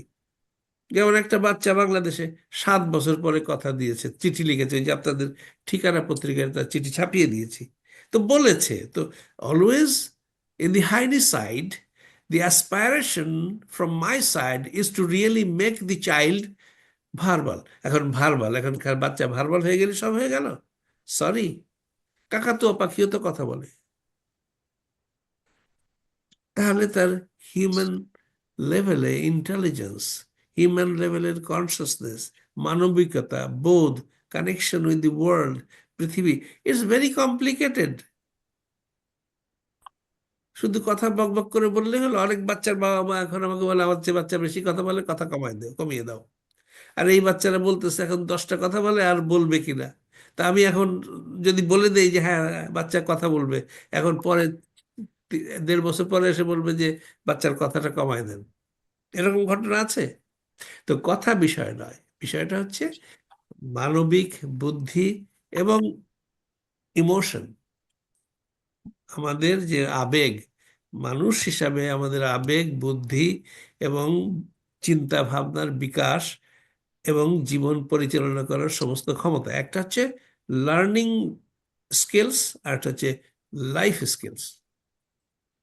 এখন প্রথম প্রশ্নটা ছিল ওনার যে আম, আহ, আহ, এই যে বিষয়টার সায়েন্টিফিক দিকটা আমি আলোচনায় আনি না, কারণ আমরা ডিফিকাল্ট। যেমন এখানে তিনটা হচ্ছে এই যে কথা বলা এবং মস্তিষ্কের ডেভেলপমেন্ট ইস্যুটা তিনটা সায়েন্টিফিক এরিয়ার উপরে নির্ভর করে। একটা preparation of neuronic excitability and propagation, একটা হচ্ছে balanced plasticity of synaptic spaces of human brain, আর একটা হচ্ছে proportional development and development of the efficiency of plasticity, synaptic plasticity। এই তিনটা ফান্ডামেন্টাল, এগুলি নিয়ে আমি আমার বড় বই দোয়া করেন আমি যেন সুস্থ থাকি উইথ 100 চাইল্ডস রেফারেন্স, এই একটা প্রকাশনা আসবে, সবাই কোর্সটা হতো OL9। তো এখন এগুলি আমরা করছি, এইগুলি কাজ করার মধ্যে। এখন এই বাচ্চাটির যে প্রগনোসিস, যে কথা বলবে কিনা, কথা বলে দিয়েছে, এখন মাত্র 3 মাস হয়েছে। 6 মাসের মাথায় এই বাচ্চার বাবা মারা আরো সে বেটার রেজাল্ট দিবে আমাকে। আর এই বিষয়গুলির যে inherent scientific explanation all will be presented. আপনারা দোয়া করেন। এক, তারপরে এখন আরেকটা প্রশ্ন এসছে, তৃতীয় প্রশ্ন এসছে, অনেক শিশুর কথা আসে না, সে আপনি তার কারণও ব্যাখ্যা করেন। আপাততভাবে জেনেটিক্সের সমাধান করতে পারেনি, আপনি বলেছেন একদিন পারবে। কিভাবে পারবে? যতদিন না পারবে ততদিন এই প্যারেন্টদের আপনি কি পরামর্শ দেবেন? বিষয়টা হচ্ছে কি, ফান্ডামেন্টাল টু অল, জেনেটিক হলে আমি একটু নিরুপায়, কারণ ওইখানে ফান্ডামেন্টাল যে লাইফ হেলিক্স অর্থাৎ ক্রোমোসোমাল হেলিক্সে কতগুলি কোড আছে, 23টা 46টা কোড আছে, এবং those codes and some additional codes যাদের রেসপন্সিবিলিটি হচ্ছে লাইফ সিস্টেমের মধ্যে প্রতিটা জিনিস, কথা বলার জন্য একটা কোড আছে, আই কন্ট্যাক্টের জন্য একটা কোড আছে, মননের জগতের জন্য বিকাশের জন্য একটা কোড আছে। সেই সমস্ত জায়গায় যদি কোডগুলি উল্টে যায়, ডুপ্লিকেটেড হয়ে যায়, মাল্টিপ্লিকেটেড হয়ে যায়, ডিলিটেড হয়ে যায় এবং এবং মিউটেটেড হয়ে যায়, ডিসফাংশনাল হয়ে যায়। এখন হোমিওপ্যাথি চেষ্টা করতেছি, আমি আমার লেভেলে একটা চেষ্টা করছি। যেমন নিউ ইয়র্কে 2টো বাচ্চা নিয়েছিলাম, দুজনকে আমি বলে দিয়েছিলাম বাবা তোমাদের বাচ্চা কথা বলবে না, বিকজ ওই পার্টিকুলার, এখন কেন বলবে না, এখন এক বাবা আমার উপরে খুব রেগে গিয়েছেন যে আপনি এই কথা কেন বলেন, আমি তো আশা করি আমার বাচ্চা কথা বলবে না। যে আমিও তো আশা করি, কিন্তু আমি যেটা না পারবো না, there I say this is code number 16PQ-2 100, এই কোডটা নেই, আমি তো সেটাকে ইয়ে করতে পারবো না। তো সেই কথাটা আপনাকে বলে দেবো ডাক্তার হিসাবে, আপনি আমার কাছে চিকিৎসা নাও নিতে পারেন। কিন্তু উনি আমার উপরে প্রচন্ড বিরক্ত হয়েছেন। আমি বলেছি যে দেখো 7 বছর পরে একটা বাচ্চা কথা বলেছে, তা আমি তোমাকে যদি বলি যে 7 বছর চিকিৎসা now, you will not like it, I am sorry. তখন যাই হোক, এরকম ঘটনা 2-1টা আছে, সেটা খুব ভালো হয় না, কিন্তু বাচ্চাগুলি তারা কিন্তু রেজাল্ট দিচ্ছিল, কিছু ভালো রেজাল্ট যা রিপোর্ট করছে যে আমরা 25% ভালো পাচ্ছি, ভালো লাগছে। বাট এখন সেন্টিমেন্ট তো ইম্পর্টেন্ট। আমি হয়তো মাই অ্যাপোলজি যে আমি হয়তো সেন্টিমেন্টকে আঘাত করেছি, আমি তো কিন্তু মিথ্যা কথা তো বলতে পারবো না, অসম্ভব। যে কিন্তু ওই 2টো বাচ্চা যেটা নিউ ইয়র্কে, সেই 2টো বাচ্চা, একটা বাচ্চা 6টা ওয়ার্ড দিয়েছে, জেনেটিক ডিসএবিলিটি, ইরোশন হয়ে গেছে। আরেকটি বাচ্চা হয়নি, ওই মাটা 2 বছর চেষ্টা করেছে, কিন্তু other mother, I salute to that, সে বলছে আমার বাচ্চার অন্য সব জিনিস ভালো হচ্ছে, কথা না বললেও চলবে। এখন দিস ইজ দি পয়েন্ট, একটা বাচ্চা কথা বলছে না তাই বলে তার জীবন নিরর্থক হচ্ছে না, লাইফ স্কিলস, তখন learning ability with expressive skills. খেয়াল করেন, একটা বাচ্চা, অটিস্টিক বাচ্চা, তাদের প্রত্যেকটা বাচ্চা, এখানে সবগুলি আমি মনে করি they will have learning skills, learning ability with life skills. কিন্তু যদি কোনো বাচ্চার জেনেটিক ডিসএবিলিটি থাকে, তার যদি আদার ফ্যাকাল্টিসগুলি ওপেন হয়, তাহলে তখন তাকে লাইফ স্কিলস দেয়া, অর্থাৎ সে যেন জীবন পরিচালনা করতে পারে। আর একদিন যদি জেনেটিক সায়েন্সে, জেনেটিক ইঞ্জিনিয়ারিংয়ের ডেভেলপমেন্ট হয়, তাহলে এই বাচ্চাটি কিন্তু তার লাইফ স্কিলস অ্যাটেন্ড করা থাকলো, সেই বাচ্চাটি সে লার্নিং ডিসএবিলিটিটাও অতিক্রান্ত করতে পারবে যদি জেনেটিক সায়েন্স কাজ করে। এটার সাথে হোমিওপ্যাথিক সায়েন্সও কাজ করছে। I am working in it, but I have nothing so far prospective. এবং হার্ভার্ড হার্ভার্ড খুব সিরিয়াসলি কাজ করছে, জন হপকিন্স, অক্সফোর্ড, বার্কলেজ, বিভিন্ন বিশাল বিশাল অনেক বড় বড় ডাক্তার সাহেবরা পৃথিবীর মাথা খারাপ করে দিচ্ছে। They are working seriously, my hats off to them. এবং দেয়ার ইজ এ কোঅর্ডিনেশন। এবং আমাদের ইঞ্জিনিয়ার সাহেবরাও কাজ করছে। আমি একজন ইঞ্জিনিয়ার, তো ইঞ্জিনিয়ারিং সায়েন্স থাকে, আমার একটা ক্যাপাসিটি থাকার কারণে সেটা দিয়ে আমি কিছু কাজ করছি এখানে। খুব বড় বড় নাম করা আমেরিকাতে আমাদের বাঙালি ইঞ্জিনিয়ার সাহেবরা, ফিজিক্সের লোকেরা, তারাও কাজ করছে খুব বড় বড় ইউনিভার্সিটিতে এই এই বিষয়গুলি নিয়ে। And my thanks to them. ওনাদের কাছ থেকে অনেক উৎসাহ পাই। I can name professor Tahir Saif, উনি খুব চমৎকার কাজ করছে ইউনিভার্সিটি অফ শিকাগো আরবানা শ্যাম্পেনে। He is a chair of mechanical engineering, আর মেকানিক্যাল ইঞ্জিনিয়ারিং। একজন প্রফেসর জাহিদ আছেন, প্রিন্সটন ইউনিভার্সিটির, উনি প্রফেসর ফিজিক্সের, but he is working in this area, very good work, I appreciate that. তো যাই হোক, আমি ওনাদের কাছ থেকে শিখি, নিজে চেষ্টা করি, অনেক কাজ হচ্ছে। This is a good sign. তবে হতাশ হওয়া যাবে না, মানুষ কখনো হতাশ হয় না। ওই বাবার প্রশ্ন হচ্ছে যে কি করব? আপনি চেষ্টা করেছেন, আপনি ফল পাচ্ছেন, এবং আপনারা ফল পাবেন। আমার কনফিডেন্স যে এই প্রত্যেকটি বাচ্চা will see the, will reach up to the hills. আচ্ছা, কিন্তু ওই বাবাদেরকে যারা আমার উপর রাগ করছেন, তারা যে কথা বলতে পারবে না, কথা না বলতে পারলে, আমার প্রফেসর, ম্যাথামেটিক্সের প্রফেসর রবীন্দ্র ঘোষ 10টা কথাও বলতেন না, but he was a mathematics gold medalist, honours Dhaka বিশ্ববিদ্যালয়, অ্যান্ড হি বিকেম প্রফেসর। তো জীবন চালিয়ে গেছেন, অঙ্কের প্রফেসর হয়েছেন। স্টিফেন হকিন্স কিছুই করতে পারতেন না, তো পৃথিবীর, he is the second Einstein. He was A victim of motor neuron disease. অত বড় মহাজ্ঞানী মানুষ, আইনস্টাইনের পরে he is the second Einstein. তাহলে এটা যদি হতে পারে, তো একটা বাচ্চা কথা বলতে পারে না, কি হয়েছে? He can do many things, এই হচ্ছে কথা। এবং না থেমে তার লাইফ স্কিলসটা করার জন্য কি কি করা, অনেক কিছু করা যেতে পারে। তো এটা হচ্ছে তাদের জন্য পরামর্শ। বাট পৃথিবী অনেক এগিয়ে যাচ্ছে, পৃথিবী অনেক দূর যাচ্ছে এবং সম্ভাবনা আছে, সেজন্যে থামবেন না। আর লাস্ট প্রশ্ন হচ্ছে, সামগ্রিকভাবে ভবিষ্যতে কোনো শিশুর এই অটিজমে আক্রান্ত না হয় কিভাবে, কোনো মা বাবাকে কোনোদিন যেন তার সন্তানের না কথা বলার বিষয়টি নিয়ে দুশ্চিন্তা করতে না হয়, তার জন্য আমার কোনো বক্তব্য আছে কিনা। Very emotional, very susceptible, very important point. এটার রাস্তা হচ্ছে আমাদের সমাজে, এই যে আমি ওনাকে ধন্যবাদ দেই, সব মাদের উনি ধন্যবাদ দিয়েছেন, আর আমি ধন্যবাদ দেই হাফিজ সাহেবকে এই জন্যে, উনি সাংবাদিক সাহেবকে ধন্যবাদ দিই। সাংবাদিক সাহেব তো গত 8 বছর কাজ করে যাচ্ছেন। আমি মাঝে মধ্যে যাও ভুলে যাই ধন্যবাদ দিতে, কিন্তু উনি আজকে একটা গুরুত্বপূর্ণ বিষয় বলেছেন। Thank you mister Sakhawat Hossain Sharif সাহেব। আমাদের এই স্পেসে ছোটখাটো ভাবে, বড় বড় মিডিয়াতে যাই না, যে লাভ হবে কি? এই যে এই সাধারণ মানুষের সাথে সাধারণভাবে থাকাই ভালো। এবং my hats off to you, you are doing a very good job. আর ওই বাবাকে আমি ধন্যবাদ দেই এই প্রসঙ্গ দুটোকে তোলার জন্য। আর সবচেয়ে গুরুত্বপূর্ণ, ভেরি ইম্পর্ট্যান্ট, আমাদের সমাজে আমরা যতদিন মাদেরকে রেসপেক্ট দিতে না পারবো, মায়েদের স্বাস্থ্যকে প্রিন্সিপাল না করতে পারবো, সবচাইতে আমাদের সমাজে আমার মা, আমার বোন, আমার মেয়ে, আমার স্ত্রী, দে আর দি মোস্ট ইম্পর্ট্যান্ট পার্ট, এবং আমার চেয়েও সবচেয়ে ইম্পর্ট্যান্ট।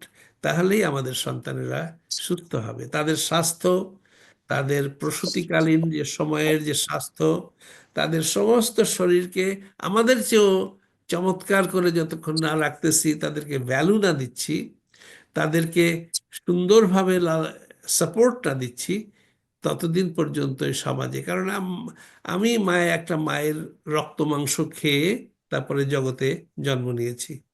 তো আমার মাটার শরীর যদি ভালো না থাকে, তার ভেতরে যদি কোনো ডেফিসিয়েন্সি থাকে, তার ভেতরে যদি কোনো রোগ থাকে, সে যদি সুস্থ মানুষ না হয়, তা আমি কি করে সুস্থ মানুষ হব? Fundamental is this. আর জেনেটিক্সে সেটা হলো 10 to 15%, সেখানে কারেকশন আসবেই, আমি বিশ্বাস করি, আমি খুবই বিশ্বাস করি। ফলে যারা জেনেটিক অটিজমে ভুগছে, তাদেরকে হতাশ হলে হবে না, চোখ নাক খোলা রাখতে হবে।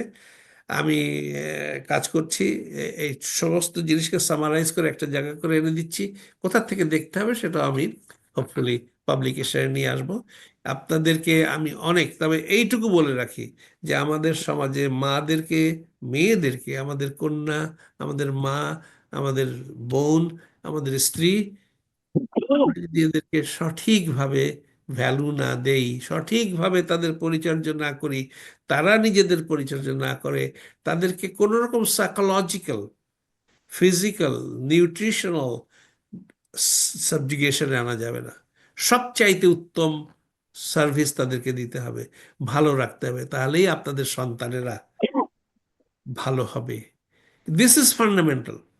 আর তারপরে যখনই আপনি পেলেন যে তখন স্টাডি করতে হবে, যেমন এই বাচ্চাগুলি কেন ভালো হচ্ছে। আমি দেখলাম, আমি আগে চিকিৎসা করতাম, 30 বছর ধরে করছি। 30 বছরের মধ্যে প্রথমে 100টা বাচ্চা তো অনেক উন্নতি করেছে আপনার সাথে প্রথম ইয়ে করার আগেই। তো ওখানে আমি দেখলাম যে আমি ইনপুট কম দিচ্ছি, তারপরে আমি নিউট্রিশনাল ইনপুট দেওয়া শুরু করলাম। That's a control variable. Scientifically ধরেন আপনি এই পোলাও রান্না করলেন, তো তেজপাতাটা দিলেন না, পরেরটায় তেজপাতা দিলেন, এলাচিটা দিলেন না, পরেরটা এলাচি দিলেন, গরম মশলা দিলেন না, দারচিনি দিলেন না, পরেরটায় দারচিনি দিলেন। তাহলে এখন একটা হচ্ছে কন্ট্রোল গ্রুপ, হচ্ছে সিম্পল পোলাও, প্লেন ভাত, আর একটা হচ্ছে ঘি দিলেন, দারচিনি দিলেন, এইটা দিলেন, and you have the final test.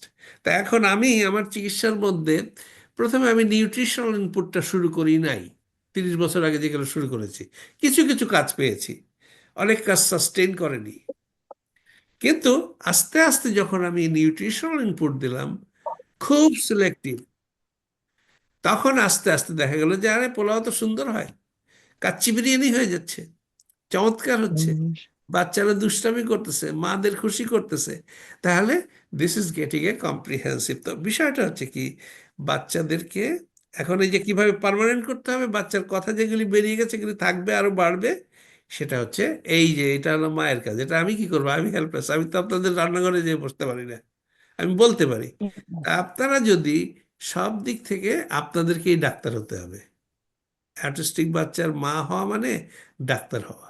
আপনারাই এক একজন ভালো নিউট্রিশনিস্ট হয়ে যেতে হবে, স্টাডি করতে হবে, পড়াশোনা করতে হবে। খালি ডাক্তারের উপরে আমাকে অনেকে আছে যে ডাক্তার সাহেব কিছু হয় না, যে আমি কি করব?